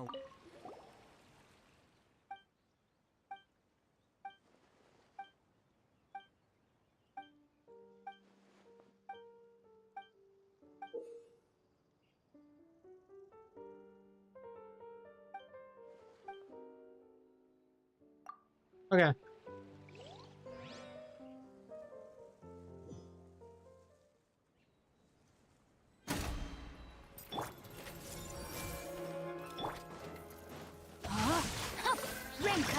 Know my soul.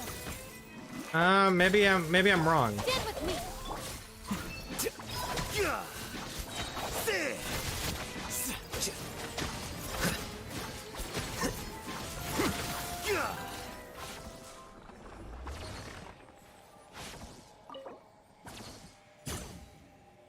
I'll find out.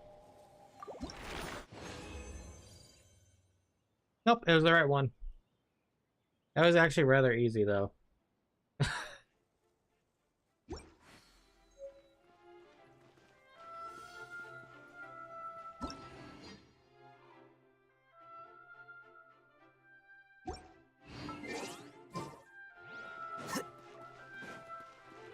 And again, I guess it's because Alhaitham's kind of broken.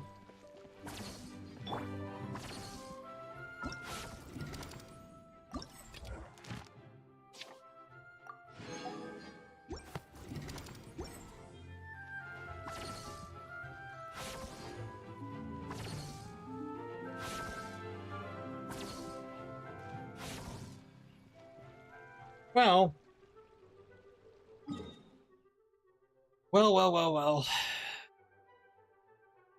It also has the talent domain, right? It's probably under the water too, right?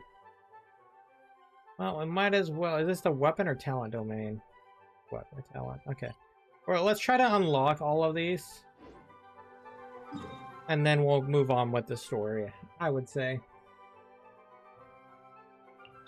So this one's here.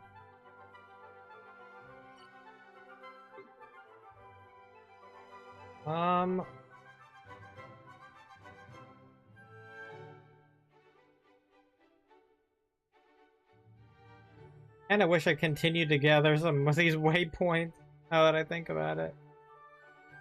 There's probably another Is there another around here somewhere?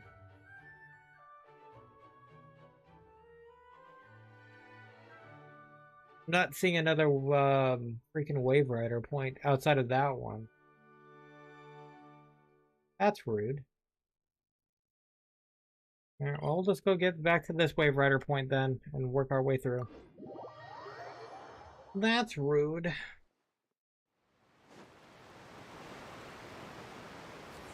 Here you are.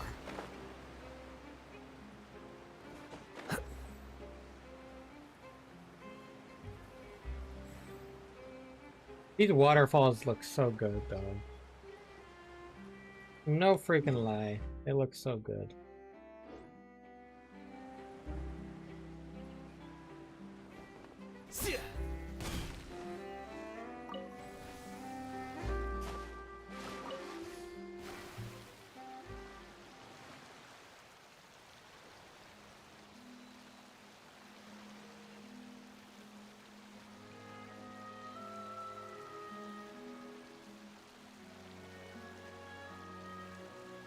Drifting through the sea.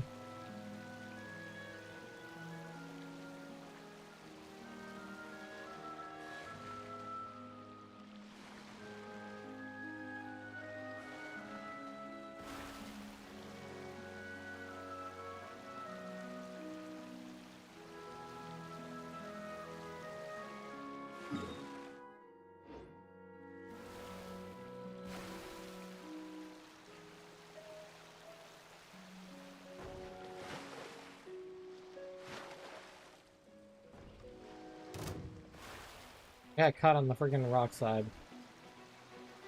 Good luck, dude. Ooh, that music, though. That combat music, though. Wow.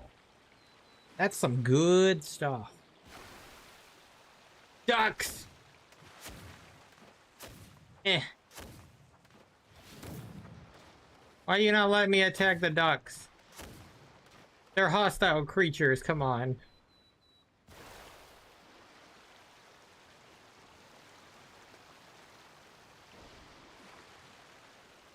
Is that crab playing with a hilichurl, or is the crab chasing a hilichurl?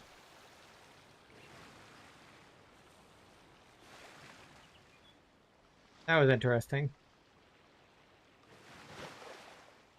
Is that crab and the hilichurl just having fun? Are they running together? Are they exercising together?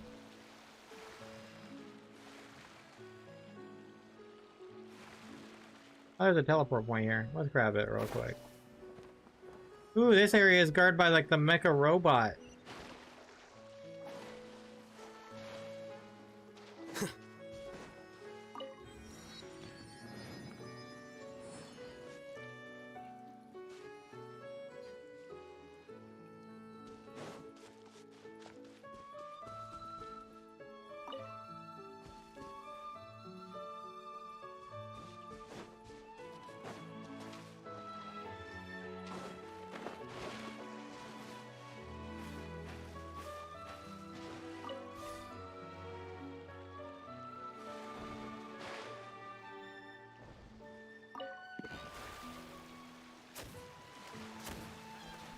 Hit the ducks. Oh, I ran it over.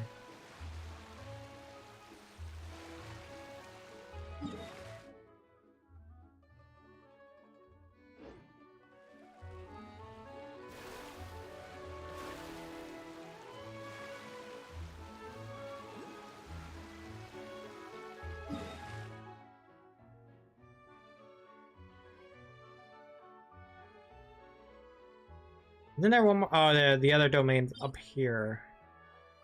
This is the weapon domain. Weapon material.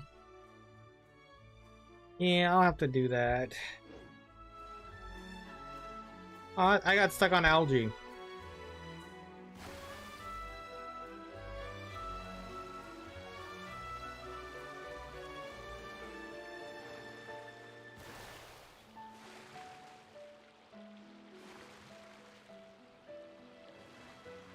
That's the gold chest of no tomorrows. Okay, let's just continue to unlock the domains. That's the important part, so that can grind. There's a new fishing spot.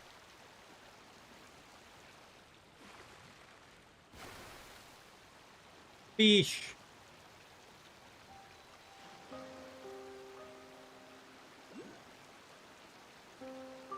Hey, one of those guys is here. The Hilly Archers. Oh, what's this? Dangerous underwater life form that can fire energy bolts at nearby characters. Holding down the armor shield can allow it to absorb attacks and release them as energy bolts, giving you attackers a taste of their own medicine. Oh.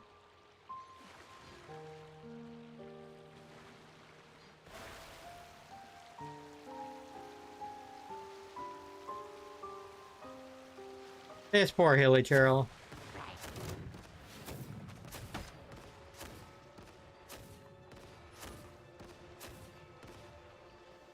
Sorry, buddy.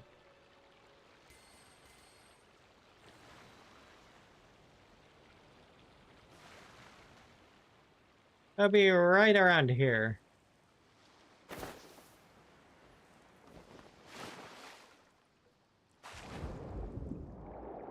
Oh my god, this is so cool down here. It's funny, there's even like... Oh.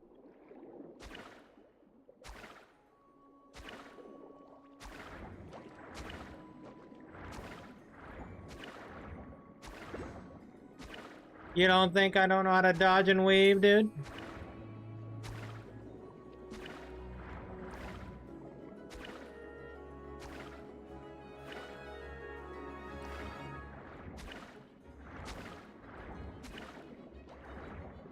Aha!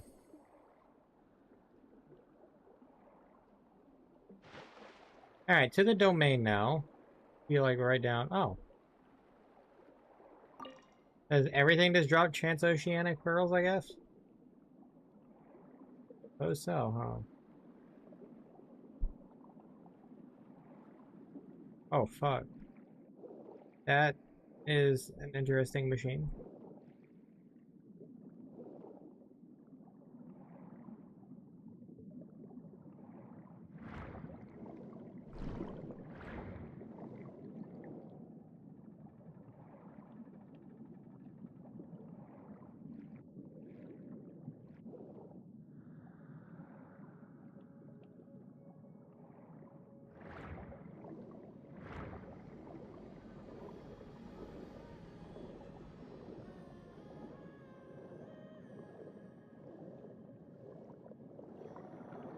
Ah, there's a domain.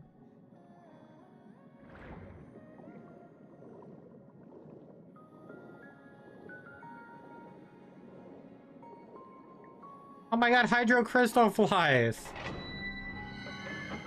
I guess that makes sense that they're down here. Alright, and here's a talent domain. I don't think this is their talent domain though, but it may not be. I don't know. I have to check that. What's the enemies in here? Large overgrown breacher primus.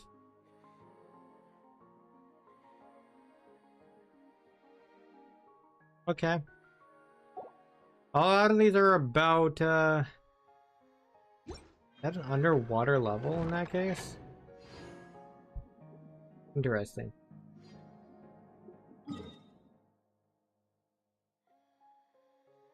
A lot of underwater waypoints, too. Cool.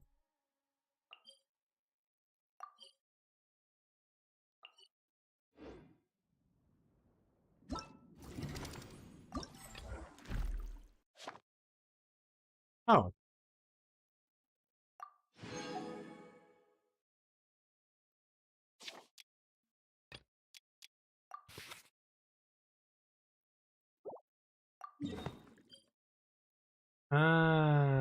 I'll do that later. Let's go unlock this last waypoint. We can easily do that. But going to the Statue of the Seven.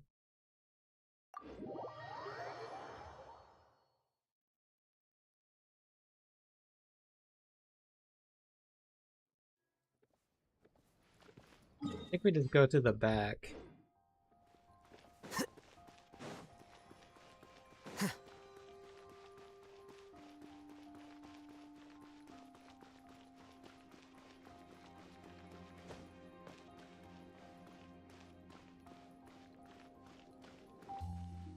See a waypoint there. Might as well unlock that. Or we can just go get the. We can get that one later. Let's go towards this one. That's closer to the domain.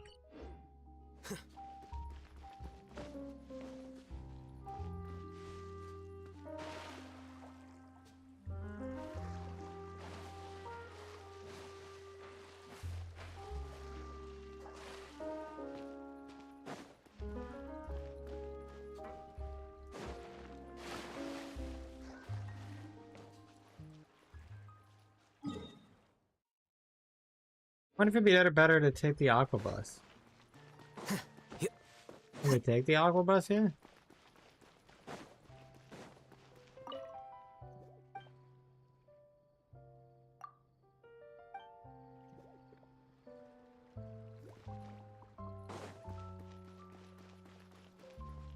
I guess not.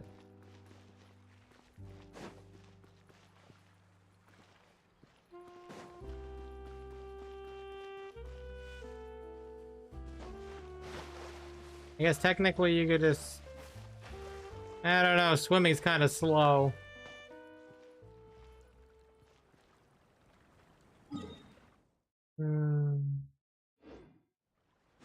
Guess better to travel on land in this case then.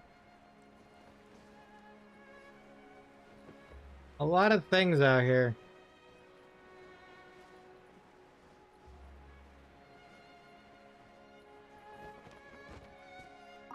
Oh, another rainbow rose.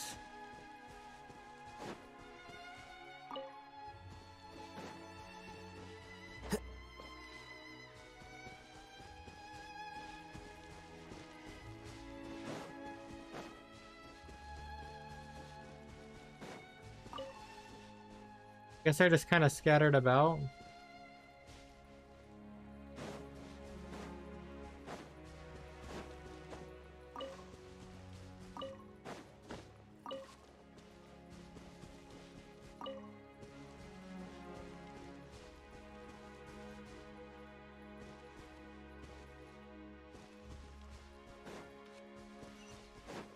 Well, we'll unlock this waypoint.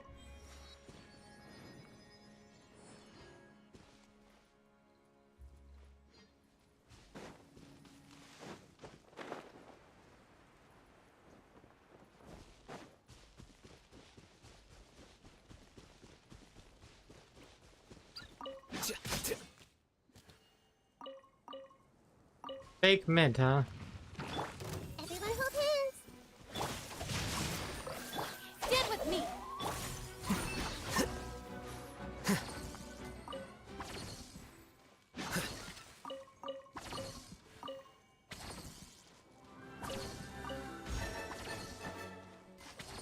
Wait, what? He just wanted to fight me.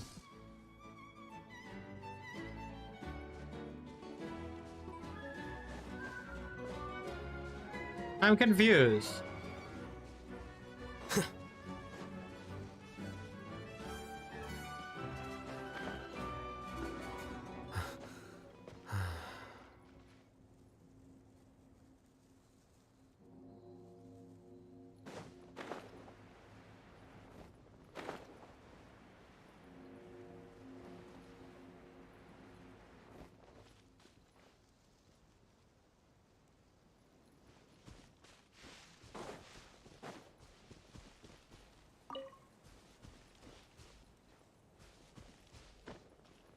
I don't see if there's any more rainbow roses around here.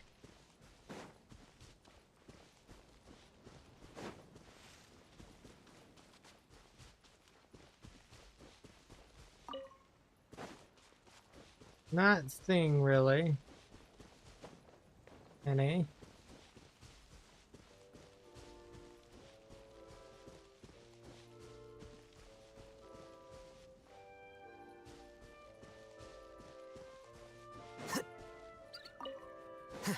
I see these things though. 1 second.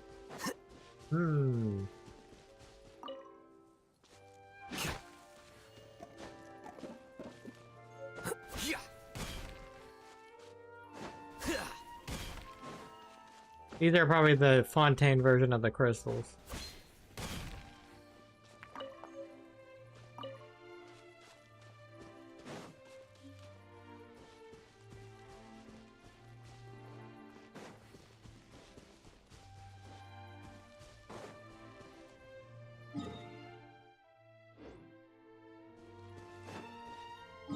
Oh, I saw this navigated.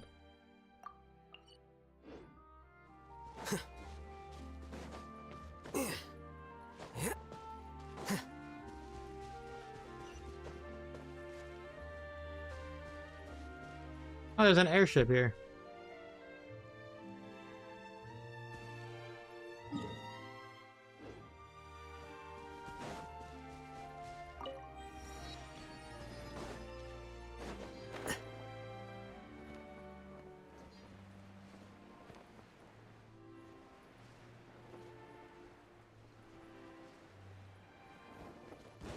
Doggo.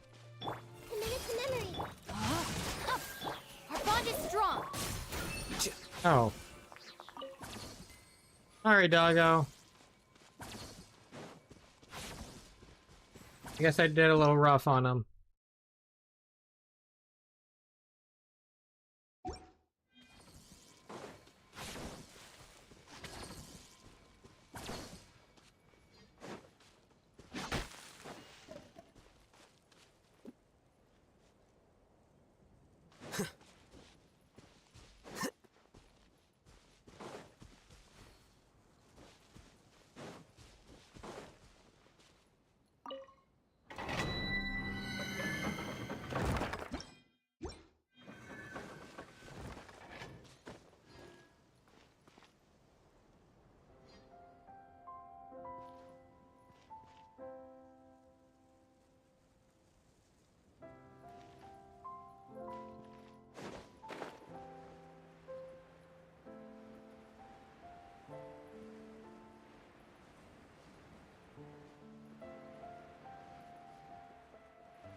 I have to look to figure out how I can get more of the rainbow thingies.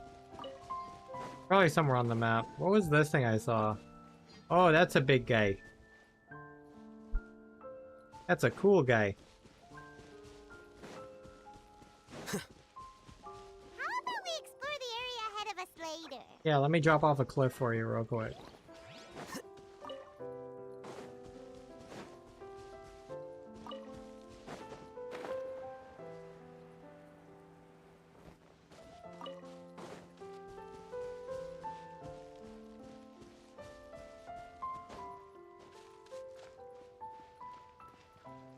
Okay, well, I think I unlocked all of those. I know I have a lot more teleport points unlocked, but unlock those at least. Yeah, okay. Let's continue with... We're going to take on the crab one more time real quick. I think I'm going to need the drops. And, I might take it on one more time, and then probably one more time after. Mr. Krabs, Mr. Krabs, Mr. Krabs! I immediately went for the hit, huh? Your fate. Know my sword. Witness. Stand with me. Here you are.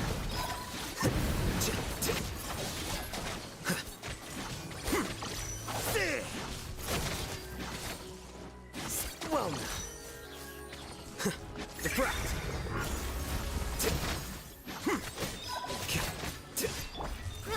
Roll. Know my sword. Our bond is strong. I almost broke its horns, but I'll have to do that later on.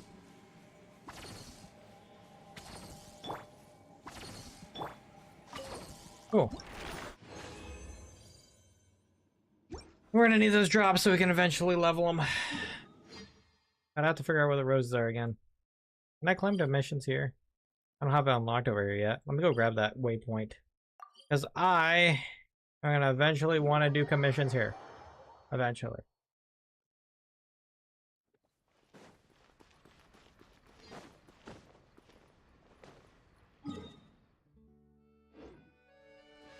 Let's just jump from rooftop to rooftop.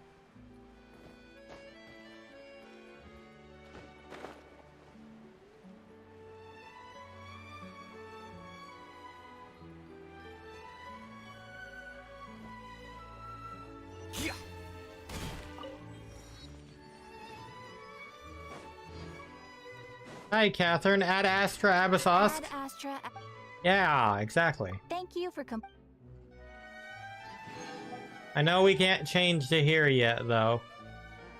Because I can tell, because I'm pretty sure if I go to commissions, try to do this, it won't let me. Yeah. Not yet. Not yet. Let me look at your stuff, though. House of Curiosities.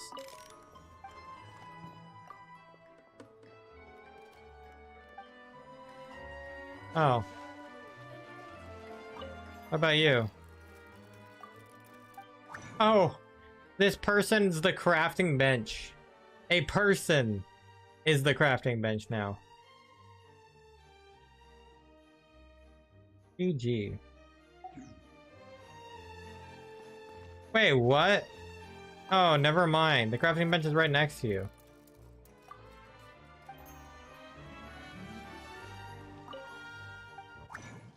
GG. Oh, there's a record here. Radiant Spin Crystal.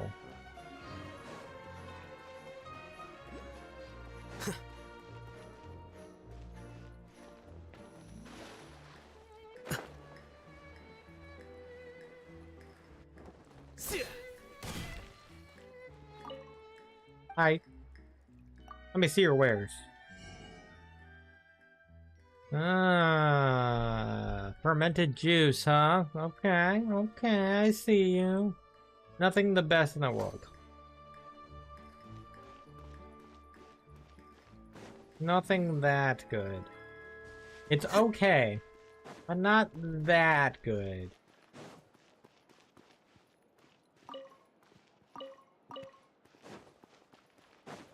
Anyway, let's continue. Boom, boom. We can go here.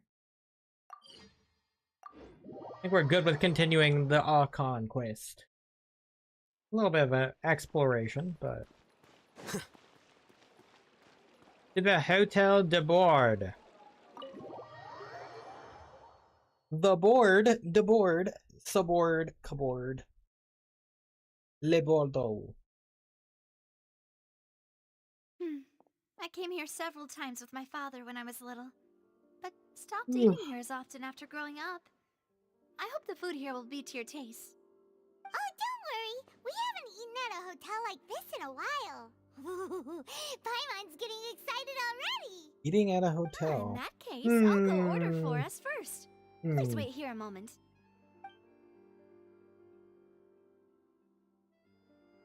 I like how we're all turned off about trying to solve the case. People in Fontaine sure know how to enjoy life. Hey, chill out, Why, Paimon. of course. Go ahead, try whatever you like. Though that bread looks pretty fucking good. Reservation for the rest of Spina di And is that like a lasagna? And if it's not? Well, then I'll still bring everyone. Albeit with only one dish per table. You, sure have your own way of doing things. Yep. Oh, we called this a farewell meal, but we could also treat it like a victory feast, right? We did just win that case after all. Certainly worth celebrating. It's a pleasure working with you. Oh, true. Very true. In that case, boss, we'll have another 2 dishes. Huh? Paimon didn't mean that you had to order even more food.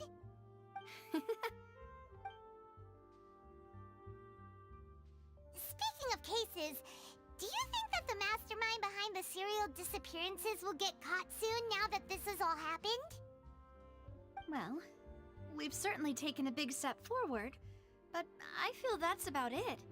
We know that there's an organization that means to dissolve these young women, but we still don't know what they are really after. Yeah, what is their motive for that? Happened right in front of us? Paimon wouldn't have ever believed that a person could be dissolved like that. Right? Yet it was because this was such a preposterous notion that the investigation could never really move forward before. Ugh. If only that guy could have finished speaking! We were so close to hearing who was behind it. Obviously, they're gonna silence people like that. In such investigations, even the smallest step can seem like a yawning chasm if the trail of clues is cut off. To be honest, I don't have high hopes for any follow-up that the authorities might conduct. Fair. It's not that I don't have faith in their ability, it's just that a different perspective is required in some matters. It's easy to guard against and deceive a single narrow perspective. A shift in thinking is required at such times in order to produce a breakthrough. Which is exactly why the Spina di Rosula exist. Those highfalutin folk are not all-knowing. That's why we exist. To seep into the cracks where filth falls through. Where their watch fails them. That's the kind of problems we solve. Yeah. Seems Paimon thought things were simpler than they actually are. They're not that simple. It's all right. Well, this was supposed to be a farewell meal, so I doubt you have further interest in this business, right? Let's talk about something else. Like, what are your future plans? We wanted to ask the Hydra Archon for some information, but we hadn't had the opportunity to do so. That's true. We didn't have a chance to speak to her after the trial ended.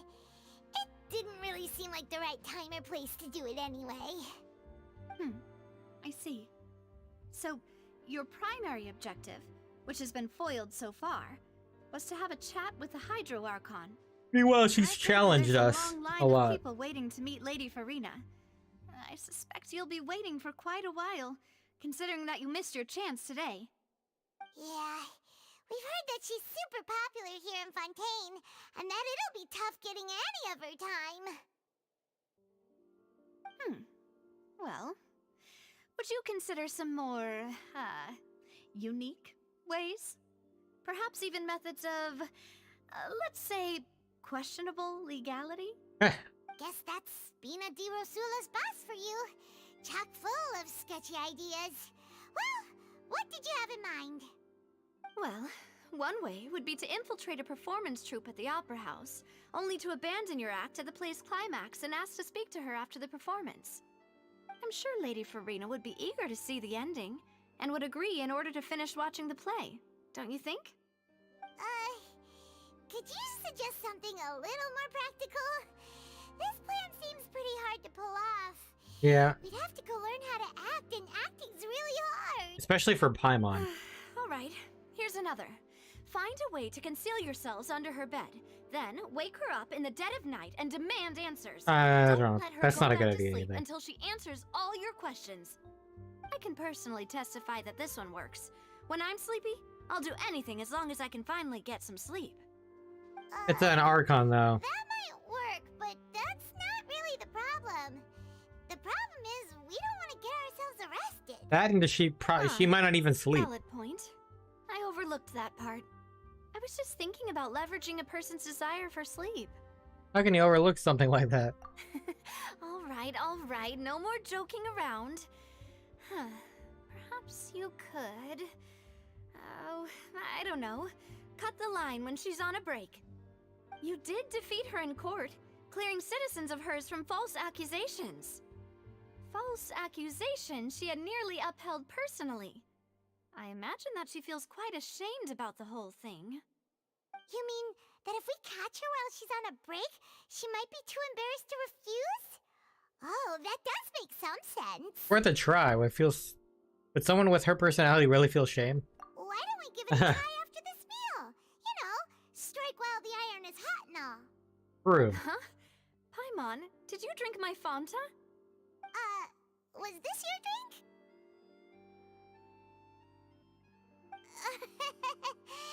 Sorry about that.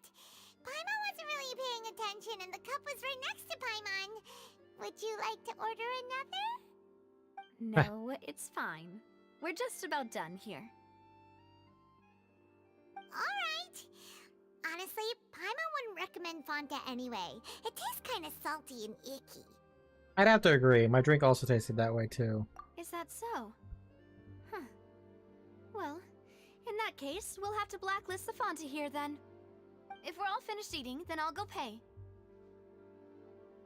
Yeah, we're stuffed. Thanks for the treat, Navia.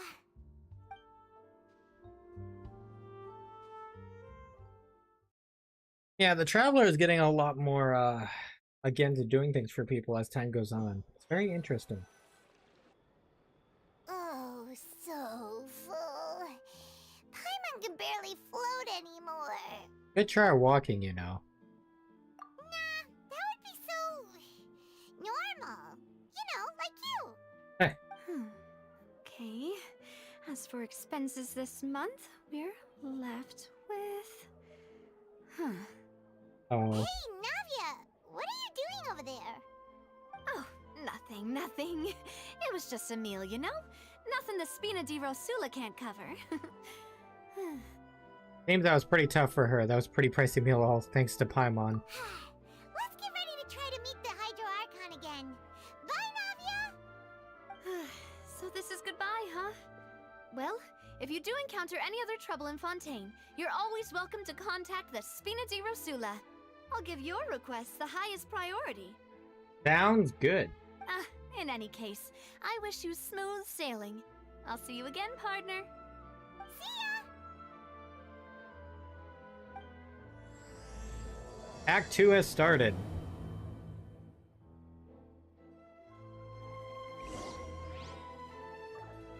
Which is called as light rain falls without reason.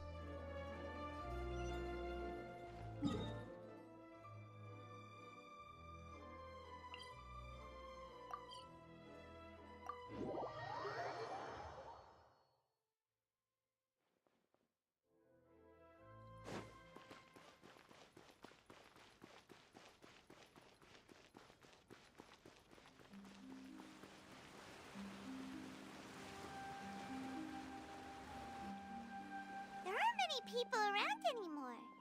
Looks like that boat we took to Araneas might have been the last one. Vache. We're in the voice again. Looks like we're back here again. Huh? Traveler? Are you hearing voices again? Yeah, and it's clearer than it was during the day. That's kinda spooky. Are you sure we don't want to come back in the morning? Vache?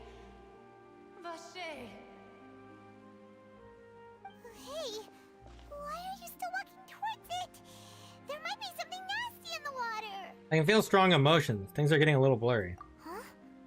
Hang on. Paimon can kinda hear a voice. It's calling for... Vache. right? Hey, Traveler? What? Stop walking! Come on, wake up!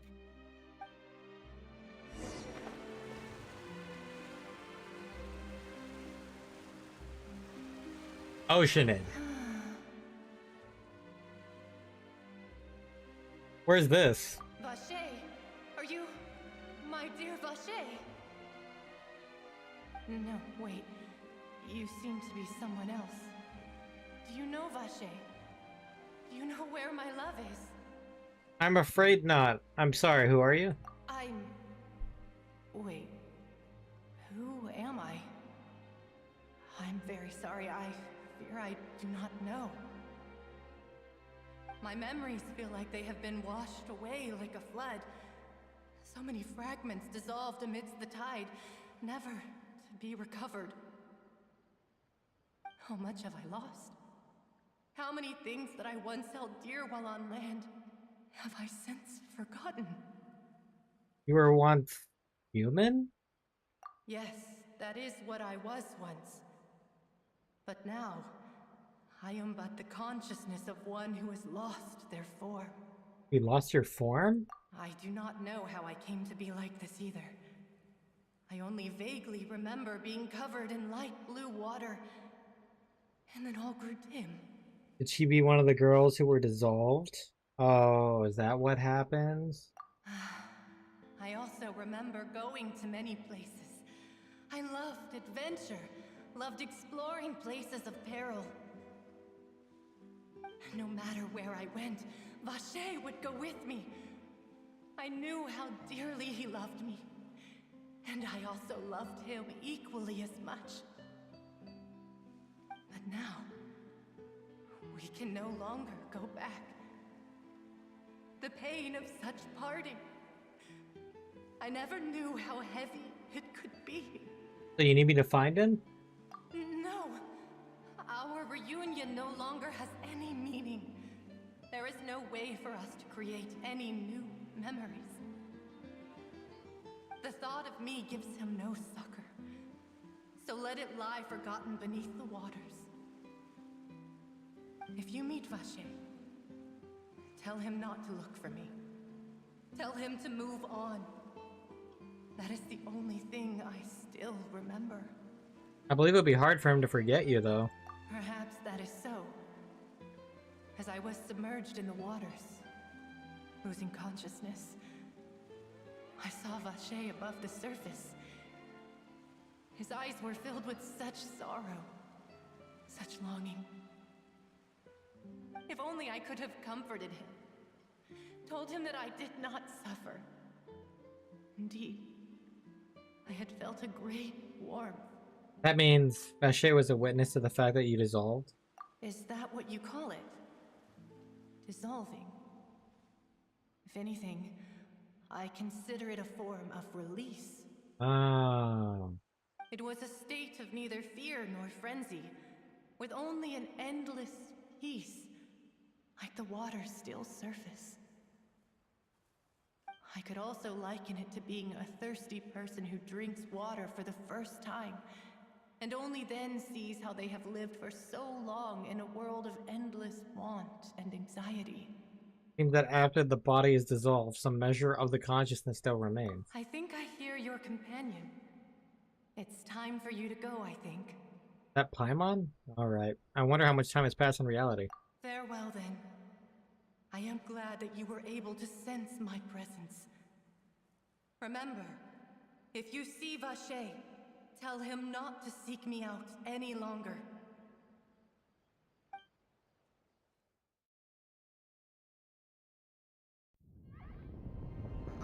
Huh?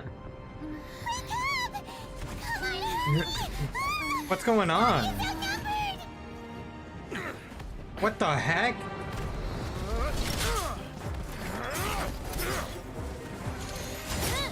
What happened while we were asleep?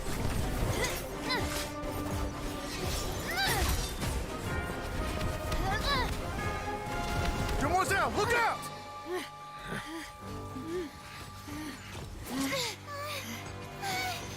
Dear God, it's a whole army of Gardamex.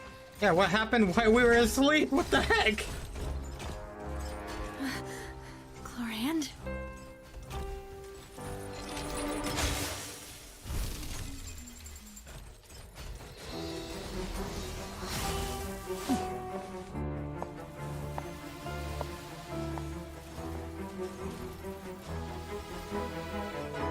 Quick, now's our chance!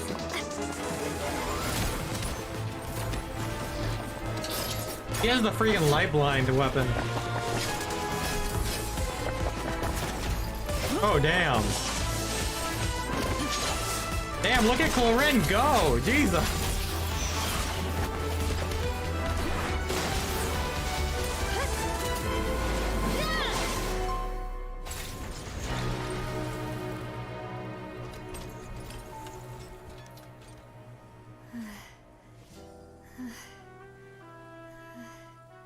Not light blind, white blind.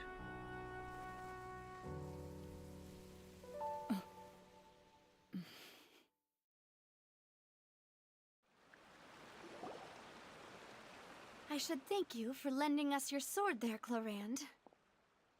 But before I do so, could you explain how you managed to show up here? I followed you. It seemed to me that danger has followed you more closely as of late. I believe that following someone without their knowledge is actually called stalking, is it not? Mr. Callus's last wish was for me to ensure your safety, and I will not betray his trust. He would do the same, were he alive today. Do not speak of my father! Sorry, demoiselle.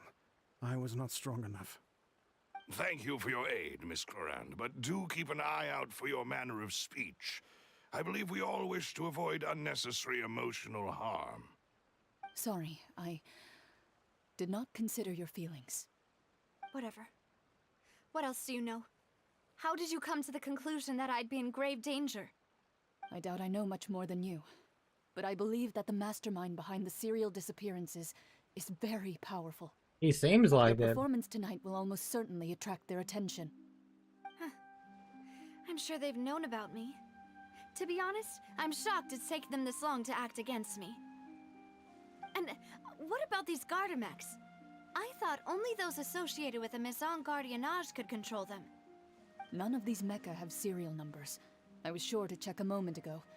They are not the ones used by the authorities to enforce the law. Ah. I can only conclude that some powerful or wealthy party must have obtained them via illegal means, deploying them as a private force of sorts. What? That was Your crazy. point being that they're out of Spina di Rosula's league, then? Yes. Be careful, and do not act rashly. I will continue investigating no matter what. We will bring the truth to light. That's my father's true last wish.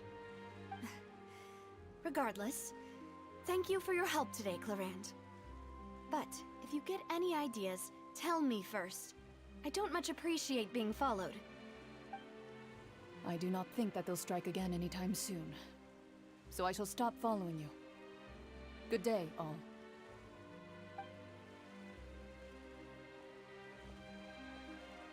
Right.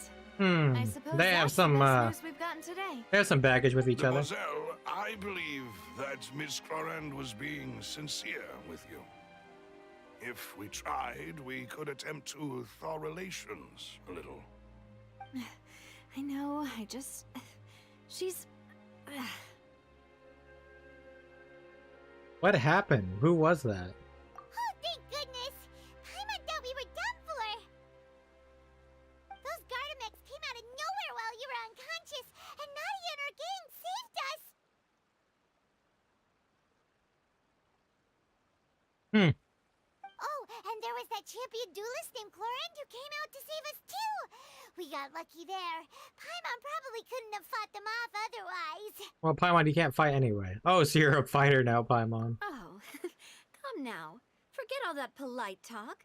That wasn't really a farewell meal we had back there. Not for me, anyway. In truth, I hope that every meal we have together shall be a victory feast. As such, we're still partners. There's no need to thank me. It will take 50 years for me to match Demoiselle's magnanimity. If it were me, I would have joined the Spina di Rosula on account of her goodwill long ago. All right, you two. That's enough. Actually, Navia, how did you know that we were in danger? You sure did show up in the nick of time. Well, to be honest, you're the one who tipped us off, Paimon. Huh? Really? Paimon contributed somehow? Ooh, Paimon's even more amazing than she thought! Yes, all thanks to you grabbing my drink by mistake. How did that help? After we parted ways, I was on the way back to one of our bases when I suddenly thought of what you said. That the Fonta tasted kind of salty and icky. Wait, do you mean that I thought it tasted strange as well, but I couldn't be for sure? Fonta only comes in sweet flavors. So how could it have tasted salty? The color of the drink, if I recall, had also been a bit off. So the Fonta had been spiked with water from the primordial sea? Oh. Yes. So if you hadn't drunk that cup for me... You would have been dissolved. Spina di Rosula is preparing the grandest of awards for you as we speak for saving the boss. Huh. Really? Fortunately, Paimon, neither of us are from Fontaine, otherwise we would have been. I sent people to Hotel de Boer to investigate, but whoever did this left no trace at all. That's when I figured out that you might be in danger, and hurried here as quickly as I could. What? Why would they go after us too? All we did was defend Linny in court and help clear his name. Ugh, now we're caught up in this mess too, aren't we? Yep, we're gonna have to solve the case now. You did foil a plan that they were probably pretty proud of, and almost got their name in the process. Speaking of which, did anything strange happen when you drank the primordial seawater? Well, it can't be coincidence that the traveler fainted just now. She said that she heard that voice calling for Vache again. Oh, and this time Paimon heard it too, but it was real faint. Does this situation have to do with the primordial seawater then? Well, according to Lynette, the ability to hear voices like that has to do with one's sensitivity to the hydro element. Does that mean the primordial seawater raises someone's sensitivity to hydro when it's used on people who are not from Fontaine? That doesn't sound like too much of a bad thing, to be honest. I also gained some new intel. New intel? While you were out cold? Well, let's hear it, shall we? The voice in the fountain belonged to one of the missing women. A person named Vasher was a witness when she dissolved. Oh, that is important. Tell everybody what happened while you were connected to the Oceanid's consciousness. Vache. That name doesn't ring a bell. I suppose he hasn't stepped forward as a witness in court lately. Since he saw that young woman dissolve, he was at least at the crime scene. But he never gave testimony or any information regarding people dissolving in the primordial seawater. Could he have been threatened? If he's still alive, we should try searching for him. Yes, thank you. This is very important information indeed. We will continue to investigate. By we, you mean us too, right? Oh, you mean you'll help us investigate? Well, you did say that our farewell meal didn't really count. That means we're still partners, right? And besides, we're in this now whether we like it or not. You're not gonna let those people who targeted us get off the hook so easily, are you, Traveler? Messing with us will cost them. It's proved to be their biggest mistake. Demoiselle, do try not to look quite so pleased. You are the face of Spina di Rosula, after all. You talk too much. Well, in that case, let's head back to one of our bases, shall we? I'll arrange accommodations for you. We also have some plans to go over, and hopefully we can deepen our bonds as partners. But we'll take that one step at a time, I guess. Don't worry, you two. With us around, our base is definitely secure. I don't know if I trust you, dude. Oh, what the heck is that? That achievement. Lenek and Foliv. I don't fucking know.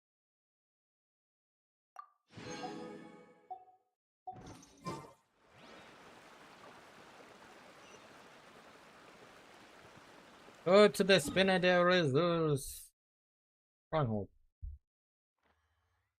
Oh, so far off the radar, I suppose. We go here, and then we'll be able to get to it, I guess. I'll probably get to it. I'm assuming.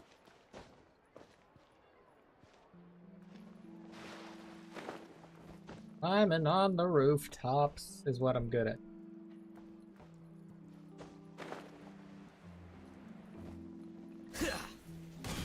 There's a doggo next to you.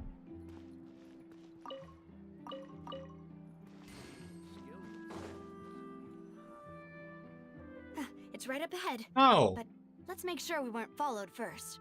There's a guy over there. Keeping watch, Demoiselle. I haven't spotted anyone suspicious thus far. Huh. Very good. But let's not let our guard down for now.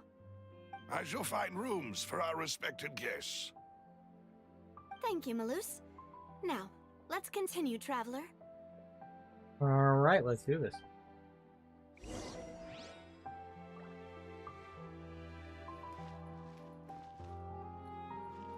Oh!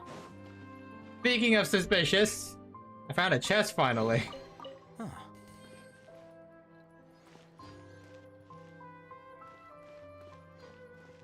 That was a nice spot to have it.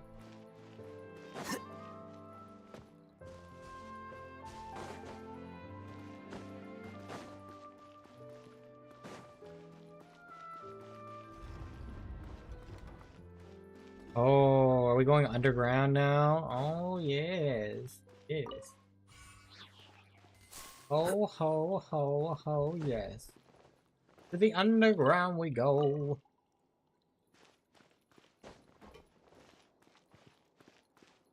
Oh, wow. This is dangerous. This is dangerous. I'm not gonna risk that ladder.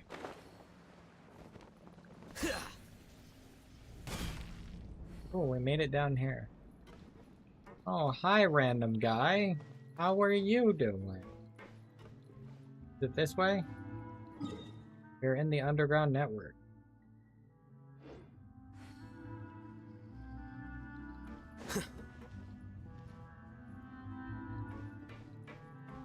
Fascinating music down here.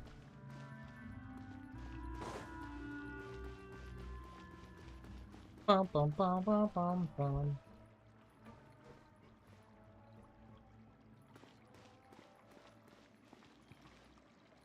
Let's check out down here real quick.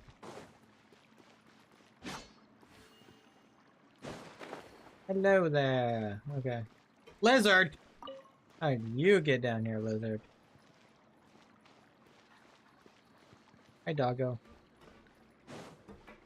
Hi there. I went in the water.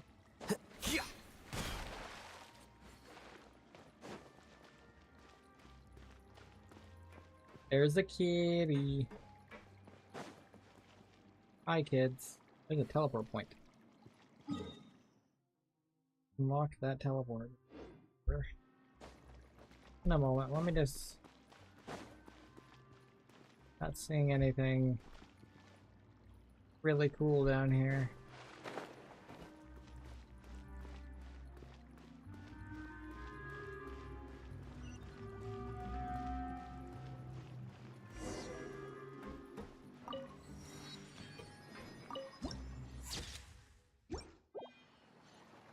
There is kind of cool.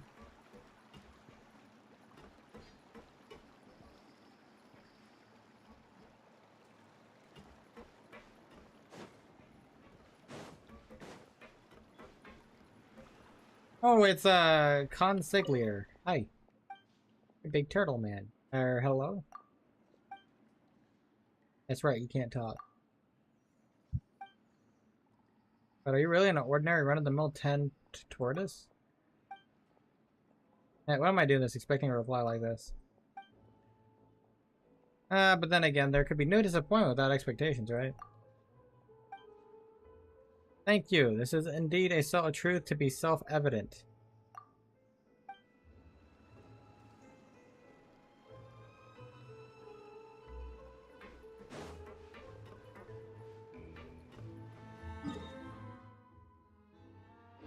There's more to this than meets the eye.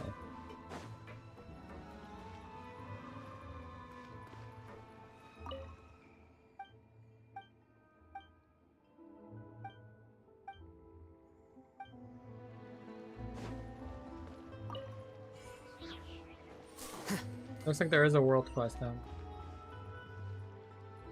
I'll worry about that later. Let's continue. Let's continue the Archon quest.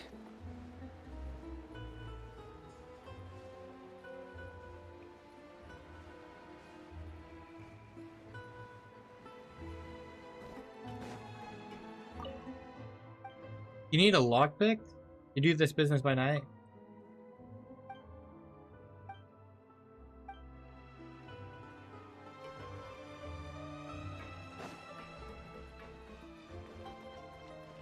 A merchant, you say? Do you actually sell any wares? What do you sell here? Ah, you're that merchant. Got it. You were that merchant. Hi, doctor. And you are? The legitimate kind. Why are you practicing medicine down here?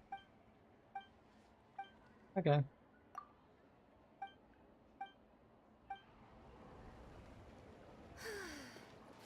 Ule Fruto. General Goods Store Manager.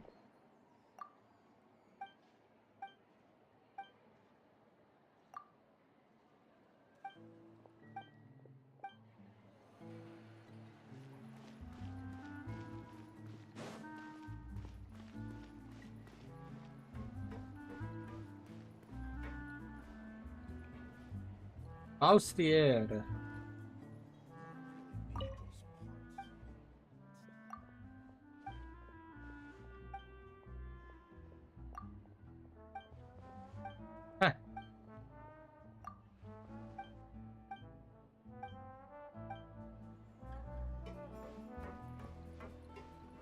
Hi, bartender. I think he's up top.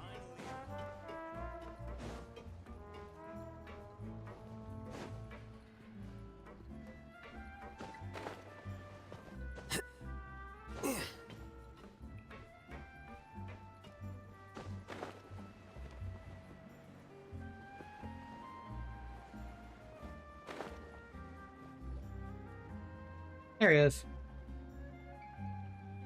So, this is your base? It's not quite what Paimon imagined. Oh my god, that Your echo. accommodations have been arranged. Under the present circumstances, I can confidently say it's the best we have. Thank you. Well, so much for my expectations. Well, our funds have been a little tight lately. After all, we don't allow illegal or unethical profiteering. In fact, our Fair. funds often come from citizenry who support us. Seems like it's tough times for everyone. But if you have the support of the people, that does sound like it's worth it. To be honest, our financial situation was a lot better back when my father was in charge a few years ago. I'm afraid I'm not quite his equal. Your father... he was the previous boss of Spina di Rosula, right? How did he... Demoiselle, if you'll allow me to explain. No. I'll explain it myself. I suppose I couldn't run from this topic forever. And as partners, this is something I hope they can understand. My father's name is Callus. Yes, the same one they call Callus the Unfaithful in the streets. Oh. 3 years ago, he was accused of murdering his own friend. But he chose a duel to defend his honor instead of standing trial. He died in the duelist's ring. Oh. No. But I do not believe my father was a murderer. I'm sure he was set up. At the time, I believed that if he only stood trial and was duly investigated, something amiss would crop up and prove his innocence. But strangely, he not only requested the duel himself, but rumor has it that even after being seriously injured, to the point where he could be deemed as having lost the duel, he refused to surrender, determined to die in the arena. Huh. 3 years later, I still don't understand why he did that. How could he protect his honor if he's dead? If anything, he gave up his chance to defend himself. That seemed quite odd. Do you have any clues as to why? The closest piece of info I have is that my father had been investigating the serial disappearances case at the time of his death. Ah, so that's why you're so determined to get to the bottom of that case. That's right. I've also tried to investigate the murder my father was implicated in, but I haven't found a single new clue in my countless reviews of the investigation records. However, I believe that if the murder case is related to those behind the disappearances, they must know something. I must know what really happened. Was my father coerced? Framed? Even if he really did kill his friend, I must get to the truth. If only he'd been more open with me when he was still alive. He even hid the fact that my mother died due to complications when giving birth to me. Oh. And now, here I am investigating his death. You really are a handful, aren't you, Papa? Seeking the truth for the sake of your family. You know that all too well. You know, we're quite alike in this regard. Demoiselle, please, if there is anything I can do, anything at all. I also will never believe that Master Callus murdered anyone. There are none whom I respect more than the two of you, Demoiselle. Master Callus did so much good in life, yet all it took was one murder case for him to be dubbed Callus the Unfaithful. Even our supporters decreased greatly due to that incident, hence our strained finances at present. Wait, if Callus was such a good man, wouldn't people at least be a little suspicious when he was accused? No. Perhaps people just revel in that kind of drama. It's not something exclusive to people from Fontaine, really. That's the internet in a Everyone's like nutshell. that. Yeah. People love watching the evil turn over a new leaf, but they also enjoy watching good people fall into an abyss from one slip-up just as much. Yep, the internet. What? How could... never mind. If Callus was really falsely accused, we have to find the truth. He didn't deserve to have that happen to him. There is one other thing. Master Callus's opponent in the duel was Ms. Clorand. Oh. No wonder why the mood was strange, Isn't yeah. that as good as saying that she was the one who killed him? Yeah, that's not the sort of thing that you can just let go and move on from. Ms. Clorand has always placed great emphasis on the honorable nature of the duel. If her opponent doesn't yield, she will not stop either. She knew Master Callus beforehand and greatly respected him, but seeing how he was resolute in the arena, there was only ever one choice she could have made. It's not that I don't understand her at all, but I just can't deal with this yet. Don't worry, Navia. Paimon knows how you feel. You don't have to force yourself to do that. Afterward, Ms. Clorand told us that at the start of the duel, Master Callus requested that she ensure Demoiselle Navia's safety.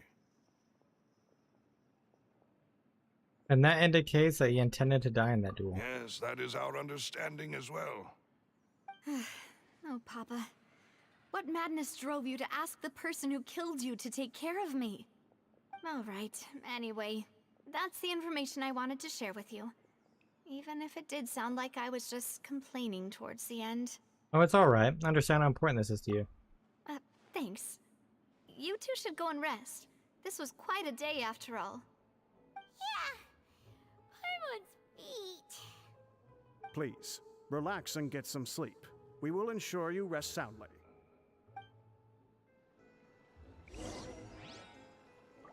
Rest in your room. Okay. Peaceful night passes under the Spina de Rosella's protection. Paimon slept so well. This place feels almost too safe. Huh? Navia? Where did the other two go? I sent them back to Poisson. It's Spina de Rosula's place of origin, and where we have our headquarters. There's not much for them to do here at the moment. Paimon gets the feeling that you're just trying to get them off your back. Heh. But never mind that. When did you get back? Were you waiting here the whole time? No, I just returned after going out for a while. I did some investigating yesterday regarding the name Vache. Wait, so you didn't sleep at all? How could I after having such critical new evidence appear? Guess Paimon wasn't speaking for everyone just now, huh? Unfortunately, this name seems to have been wiped from existence. It doesn't seem to have a match anywhere. Huh. I suspect that those behind this have already taken steps to hinder an investigation from this angle. But that does prove that this Vache person is a key witness in the incident. Does that mean we're too late, though? Probably No. potentially. There is one ray of hope. One place in Fontaine that they would find almost impossible to threaten, no matter how much they wanted to. And that is the archives kept by Chief Justice Neuvillette, a place where detailed files on all the cases in recent years are kept. If the Oceanid you met is one of the young women who went missing recently, we should be able to find some related information there. So Neuvillette maintains an archive of case files? We're gonna have to go talk to Neuvillette then. Guess that's the hard-working Chief Justice for you. In that case, let's go talk to him, shall we? Oh, we'll talk to him then. Aren't you coming along, Navia? Did you get tired? No, it's nothing. Let's go see the Honorable Chief Justice. Probably not gonna work out as well as we hope. My guess. Once upon a time in Fleuve Cendre.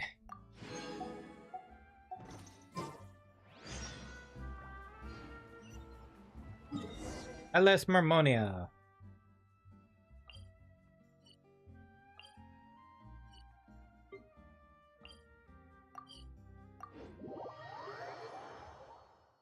The palais is right up ahead.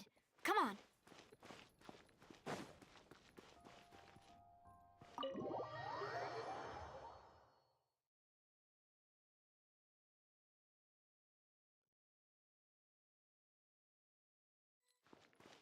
Let's see how well this works out. Oh god. Ugh.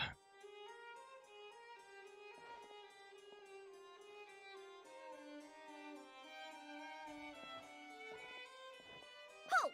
Please state your business here. The Chief Justice is presently occupied with official matters. Huh. This place does look pretty heavily guarded. Guess that proves that Nervalet's files are really secure. Hey, don't you recognize us? Huh? Who are you? Just to be clear, I don't care who you are or who you might be related to. Our rules make no exceptions. See? They've got great discipline, too. Yep. Paimon can tell. If you're here just to crack jokes, I can point you towards the exit. Unlike some, we're busy, so please leave if you don't have a reason to be here. No. What I meant to say is, shouldn't you remember us from a few days ago? We were at the trial of the great magician Linny. Oh, yes, I remember. I read about it in the Steambird. You must be Linny's attorneys. It's all coming back to me now. We're here today to report and archive some information on a follow-up case. Huh. Is that even a thing? Of course. Don't worry. We're here on official business. You can trust us. All right then, I'll let you through. The Chief Justice is just inside. Thanks so much. Surprised that worked out so smoothly.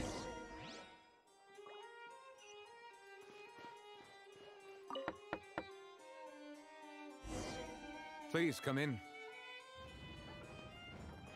Hi, Nuvalet, how you doing? Hey, buddy. Sorry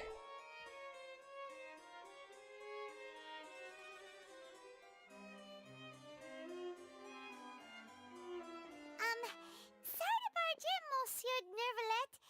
We only lied to get in because we didn't know any other way. You didn't have to tell It's me all why. right. Please let me know how I may be of assistance to you. So you're not mad at us? We're looking for a man called Vache. He may have been an eyewitness in the serial disappearances case. If we can find him, we may be able to unearth some key information on the case. Ah, I see. In that case, please wait here a moment while I browse through the files. I'm surprised he's just willing to do this. Who knew that Nervalet would be so easy to talk to?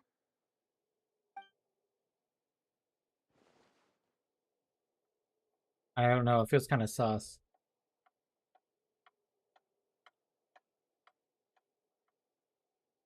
Unfortunately, I'm quite certain that no one by the name of Vache has been involved in any case, criminal or civil, in the past several years. There are no records of him either in the files or in my memory. Guess that's that, so we're back to square one. Traveler, what if it was really just a dream? Is that so? All right then. Thank you so much, Monsieur Neuvillette. We'll take our leave now. Why do I feel like he's hiding something?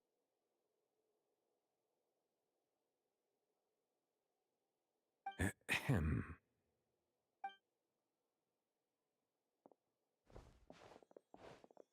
I feel like he's hiding something. Miss Navia, I can understand how you feel. Your father, Callus, was a truly exceptional man. We deeply regret his passing.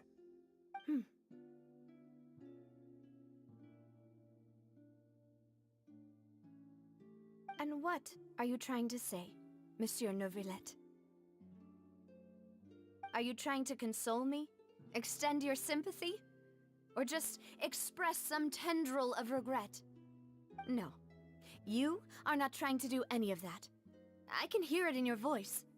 There's no emotion behind your words. You only said those things because you felt like you should. Oh. It's just like last time. After my father took his place in the duelist ring, I pushed through the guards to talk to you as a last resort. You even told me then that you thought there was something fishy with the case, yet you still allowed the duel to go ahead. In your eyes, the value of a human life is nothing compared to those cold laws you hold so dear. If you truly regret my father's death, then why didn't you call a stop to the duel? Why didn't you give me the power to stop him from throwing his life away? Why did you just let him die, despised and hated by all? Everything was hanging on a thread at that moment. Just the tiniest effort could have changed everything. There are still so many things I never got to tell him. So many questions he still owes me answers to. If you really have no heart, then just look me in the eyes. I, Navia, will show you the true meaning of regret. He can't I'm look that sorry, nice. Miss Navia. You and my father are truly alike. You keep all kinds of things in your heart and never say a word to anyone. It's not so much that you can't feel, but that you would never express anything. Oh well. In any case, everyone already knows full well the apathy of the Chief Justice. My apologies for taking my emotions out on you, Monsieur Chief Justice. Let's go, Traveler and Paimon.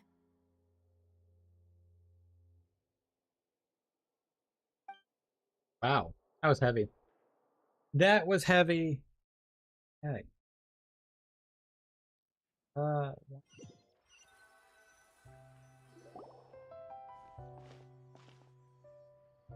was weird. Okay. Navia, are you okay? It's raining. I'm fine. Rain. It's raining. You're right. Wasn't it still sunny when we went into the building? And there shouldn't be any active trials today. How strange. Now that I think of it, on the day my father was convicted of murder, it was also raining. Yeah, I think Neuvillette is like, is he the Hydro Dragon or something? Did you think of something? I feel like he is. Your father's case, was he outside when it happened? Yeah, he was outside. It was uncovered and the rain could fall there. Why? Do you think the rain could have affected the crime scene? No. That thought has occurred to us before. We've even expanded the search area to try to account for that, but didn't find anything of value. But there's something you didn't know at that time. Oh? Wait. You don't mean... The fact that people can be turned into water. So you're saying that the true murderer could have been turned into water? And then got washed away with the rain? Yeah. And if that's what had happened, then no one would have believed your dad, even if he explained what he saw to the authorities. I really think I found a true genius for a partner. You're completely right. How did I not connect the dots earlier? All right, let's go to Poisson. With this new lead in mind, we'll get to the bottom of my father's case for sure. Yeah, we're gonna make progress for sure this time. Do you want to go with me now? Or do you want to head over by yourself later?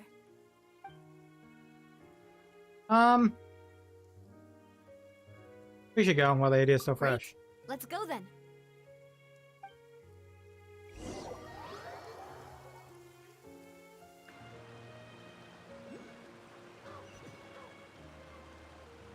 We're here. Oh. Oh, Poisson is right here. Wow. I did not realize it was right here.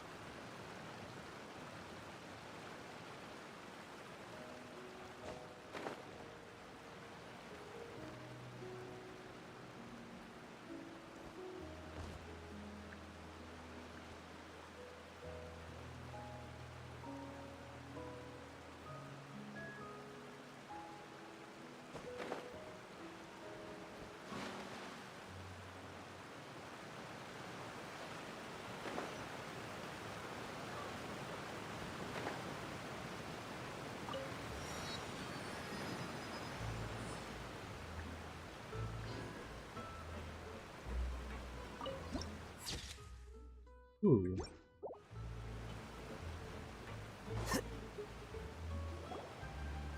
Whoa!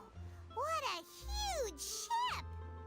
Why would a ship be anchored at a place like this? There's no need to be so surprised. While it may look like a ship, it's actually Spina di Rosula's headquarters. Ah. My father was the one who asked for it to be built like this. Perhaps our tastes in exterior design is the only thing we occasionally had in common. A gigantic and glamorous ship embodies discovery, opportunity, ambition, and conquest. It symbolizes Spina di Rosula's bright and limitless future. I think I'm starting to get why you like it. And Paimon thought you were bluffing when you said Spina di Rosula had a glorious past. Paimon was confused why a group with such a history would live in the sewers. But now that Paimon has seen this ship for herself, she's been convinced.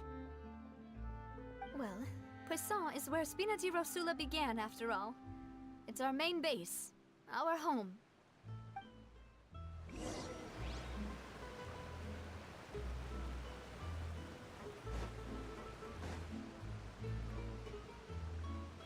There's burbs everywhere.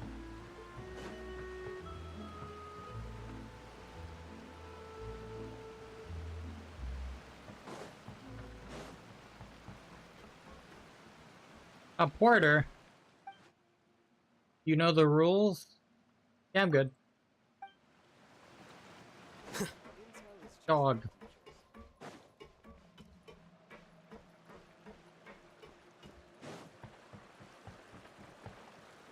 Ah.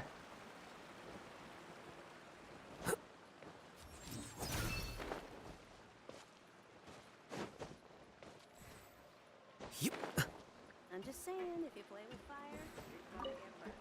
Always.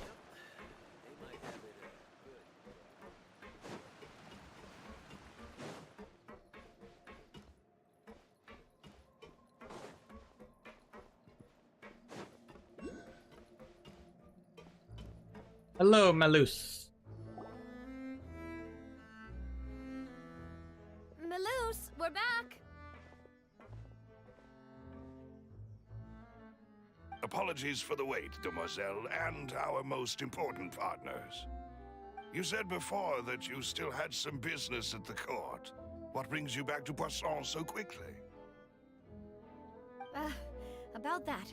It's because my partner here reminded me of something really important. You see, what if my father's case had something to do with water from the primordial sea? You still remember, right, Malus? On that night, it was raining?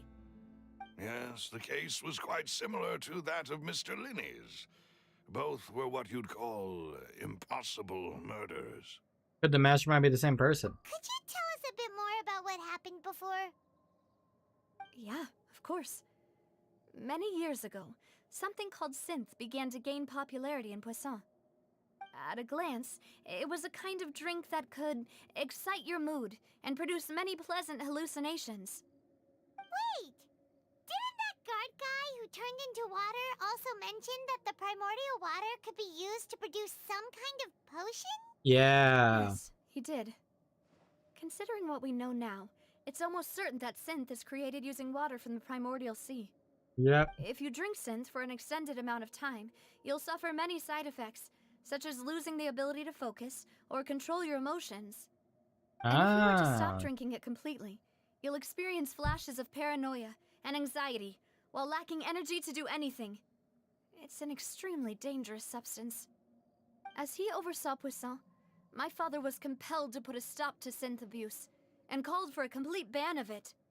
There. Boss's uncompromising attitude incurred the synth vendor's wrath, but no matter how much they threatened or bribed him, he refused to yield. Not only that, Boss became determined to find the mastermind behind the synth operation and put an end to the problem once and for all. Yes, but the enemy was very cunning.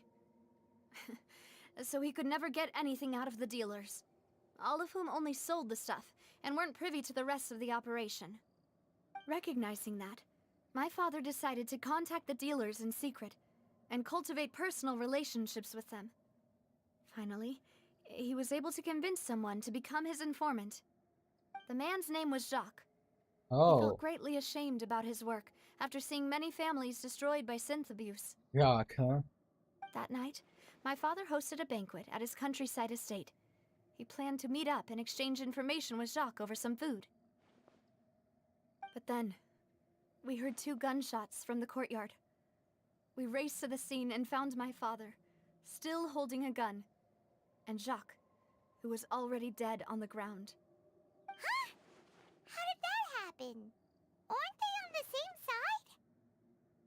Sounds just like Lenny's case, doesn't it? In both cases, the culprit seemed obvious, but neither appeared to have any motive at all. Looking back on it, though, I now believe the most important clue was something we all overlooked at the time. There were pieces of clothing left at the scene. They could have belonged to someone who got dissolved. Precisely. It's all thanks to you that I made the connection now. Back then, we all just thought they were some costumes that Jacques used to disguise himself at the banquet. But, considering it now, it's almost certain that they belong to a third person at the scene. With one extra person, we'll also need to reconsider why the 2 shots were fired. Maybe your father got into an argument with Jacques. It's also possible the third person was to blame. You're right. We still don't know what happened. But my intuition tells me that we're on the right track to figuring it all out. I'm finally headed towards the truth. Jacques was an empathetic man who was infinitely remorseful for his past actions. It's unlikely that he turned on Boss with 0 warning. I think this third person is probably the key to the full truth. On that note, however, even though this will not please you, demoiselle, as your and your father's butler, I must still offer a word of warning. Ah. Our opponent is insidious and cruel. They are extremely difficult to deal with, and Boss has already lost his life trying to bring them to justice. Even though Spina de Rosula has lost most of its former glory, Poisson has welcomed a new time of peace, and we have been allowed to live out our lives. There is no need to follow your father's path. It would be both wise and in line with Boss's wishes to step back and give up on the case. If that's indeed what he wished for, then he should have told me that himself. Was I not the closest person to him? And yet, I was the one most kept in the dark. That's true. What was the point of him dying without sharing any of the secrets he knew?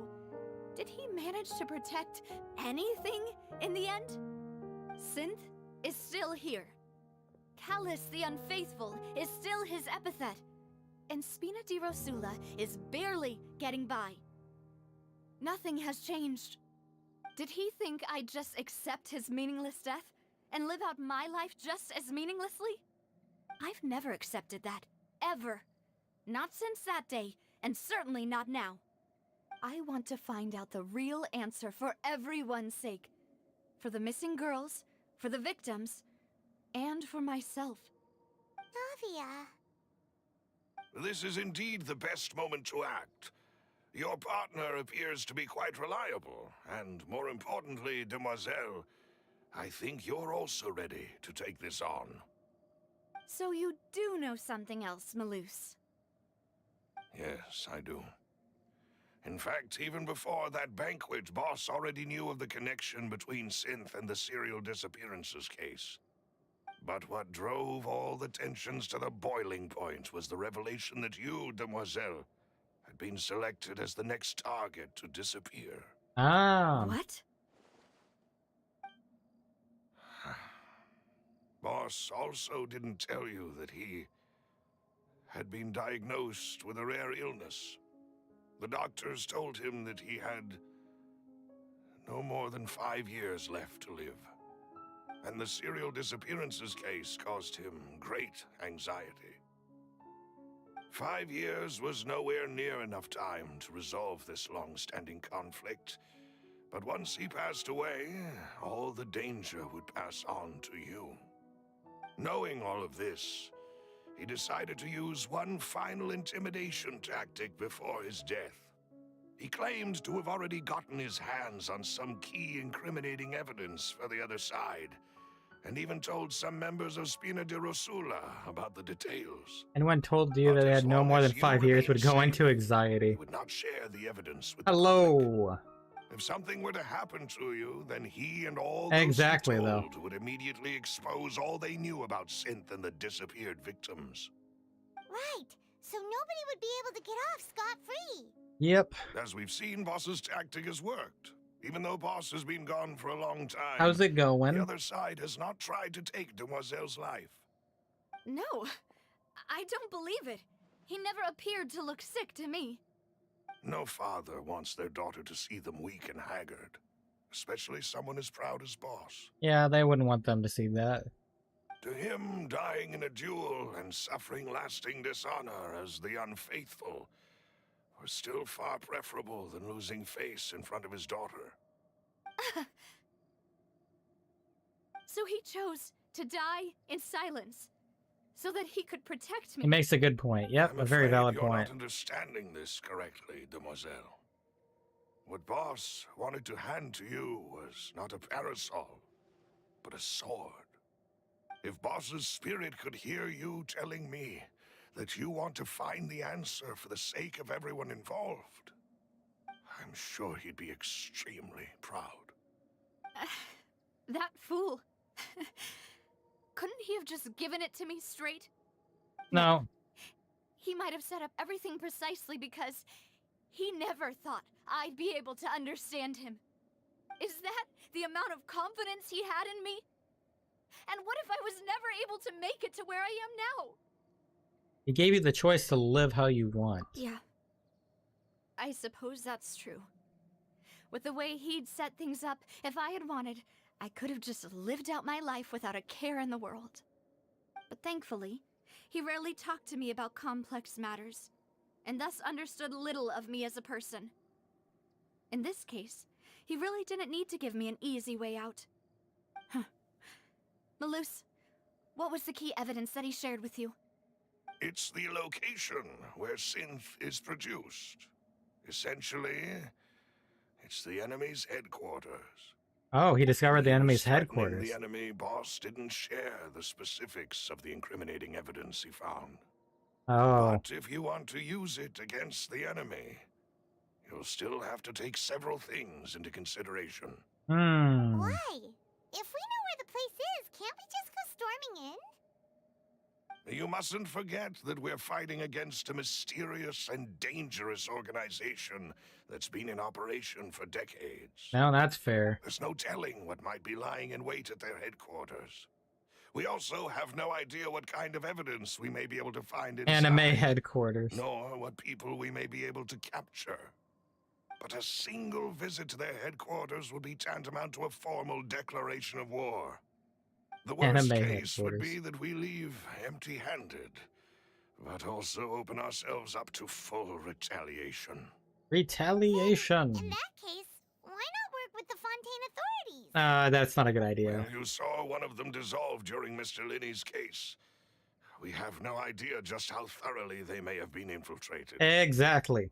It could have been infiltrated. That's true. Seems my father really had no choice. But things are different now. It should be a lot easier to prove the other side's guilt, now that we've connected Synth with the disappearances case. You sound like you've put a lot of thought into this, Malus. I am the butler, after all. I live but to serve the boss and Is she a new pool? She will be. I don't know how many updates, but... But considering my relative lack of ability, I've spent my time keeping secrets. I believe she's gonna be... She might be a new 5-star Geo. I know she's Geo. I don't know if she's 5-star or 4-star, though. That, Malus. Have you discovered anything new in the past few years? Let me think. One conclusion I came to was that the enemy must be quite familiar with Spina di Rosula, or at least have an informant planted here. When I announced orders to the organization's members on Demoiselle's behalf, I used to deliberately keep a few people in the dark and observe the reactions of the synth vendors. If the vendors didn't change their plans, then the individuals informed of our orders must be innocent. If the vendors packed up and fled, however, Then someone must have given them the news. Ah. After several rounds I was the informant? Maybe. Tracing, I've narrowed the suspect list down to 3 people.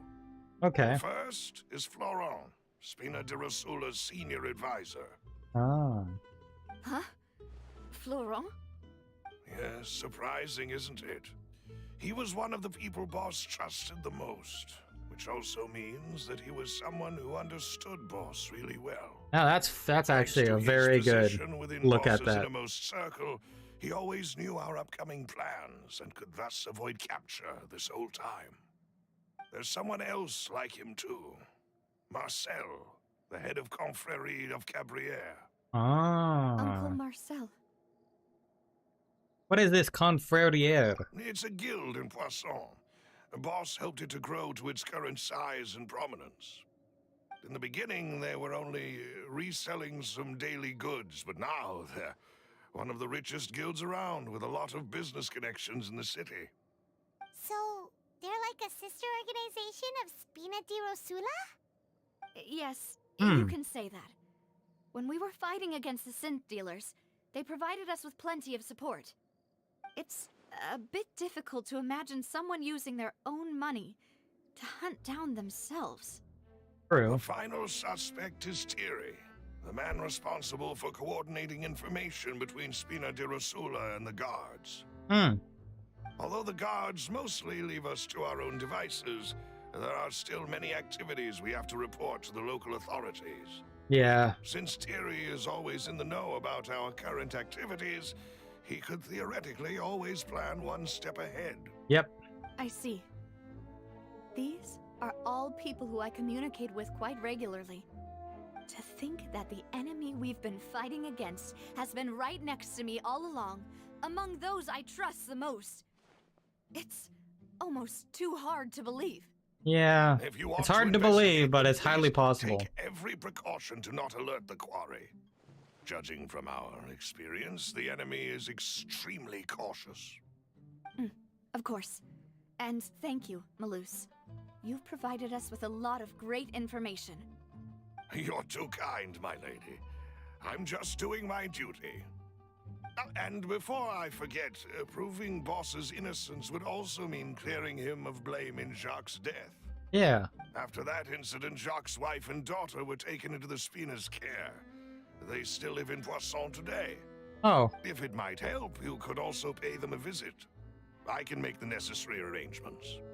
Aw, thank you so much, Malus. You really are the best. A new case awaits, my dear partner. Leave it to me. I hope we can work together to uncover the truth and end this case once and for all. All right, we got more records.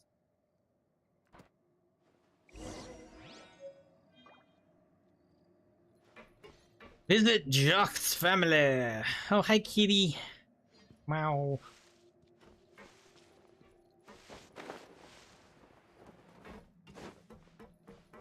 Bum, bum, bum, bum, bum, bum, bum, bum, bum. Okay, so they're down below.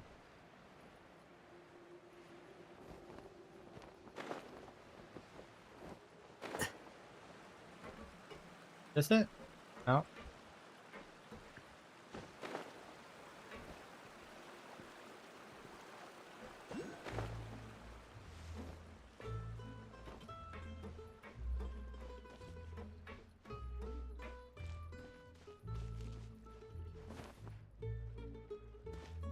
Is it up above? Oh, it is up above. Guess I need to go back up.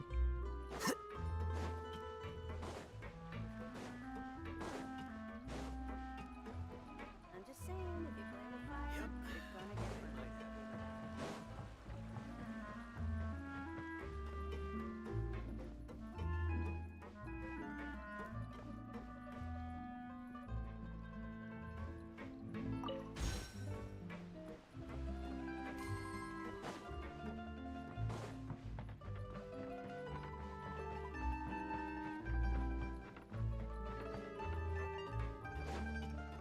There we are.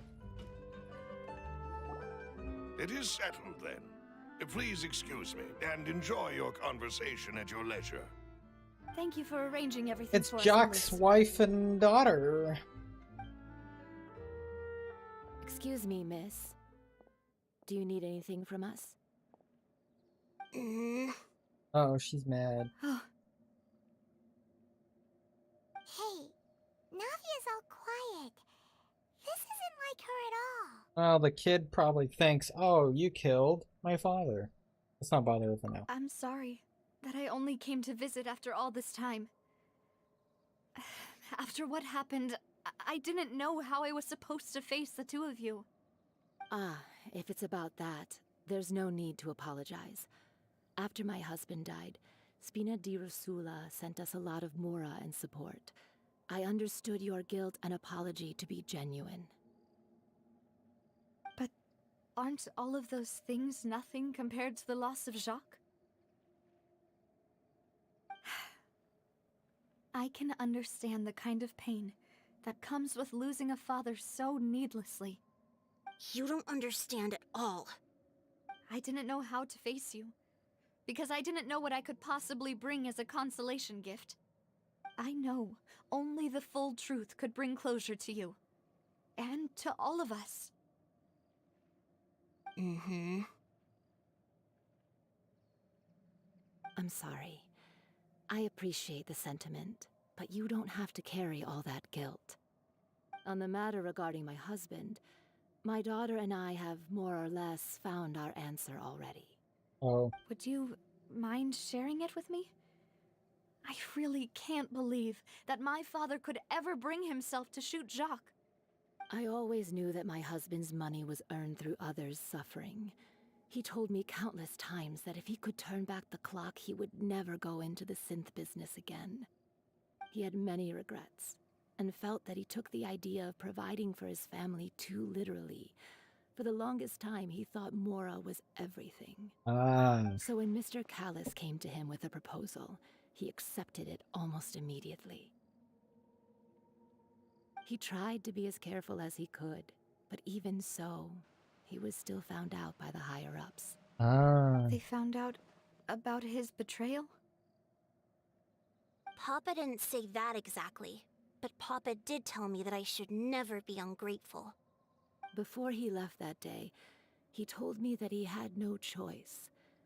It was only later that I realized it was his final farewell to the two of us.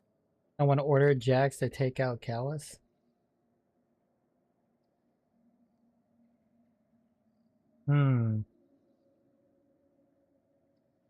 I don't know that for sure, but you could say that's the conclusion I eventually came to. Which is why I'm the one who should feel guilty. Callus had always taken great care of us, both when he was still alive and after he passed away. Even if he fired the shot that killed my husband, it was likely in self-defense. It is impossible for me to hate him for what he had done. But Mama, why is Papa still the bad guy if he did the right thing? Papa always wanted to be a good man, so why did he have to do a bad thing in the end? Well, things aren't always as they seem. You still feel like your papa was a good man, right? Yeah, Papa was a really good man. The best in the whole world. Then you should hold on to that. If a good man had to do a bad thing, then he must have had his reasons. Regardless of whether he left you a parasol or a sword. He must have done so to give you a better life. Oh. Thank you for everything you've told me. I will definitely find the truth. The current state of things is not something I'm willing to just sit back and accept. Thank you. That is fair. I'm very grateful to hear this from you. Even though your personality is quite different from your father's, your determination when you speak is really similar. Oh. You really think so? That's the first time anyone said that to me.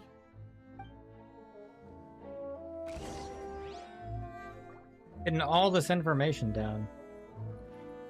Alright, well.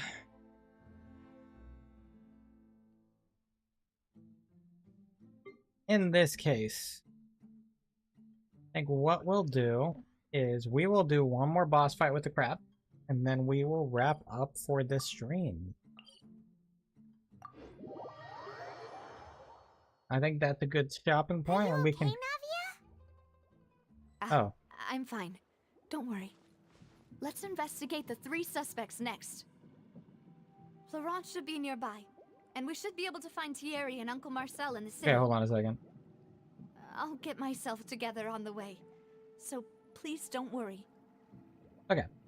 Let's fight this crab one more time, and then we can wrap up and continue the Archon quest on the next stream. Probably gonna be tomorrow. I want to keep going. Been pretty good. And maybe I'll work on getting Lenny up over time.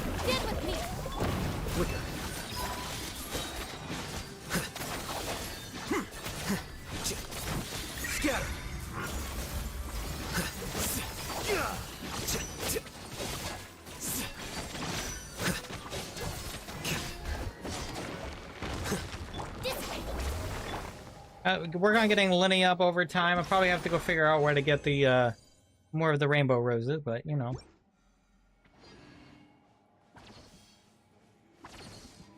Oh yeah, did we get an increase in artifact inventory now?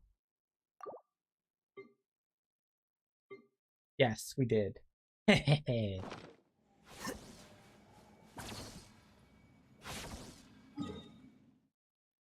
It was an interesting wrap-up for our Act 1, and now we're in Act 2 trying to discover the truth. So... don't know what to expect going forward. All we can do is continue onwards. I'm not sure. I might work on the, get this area unlocked off stream or not. We'll see.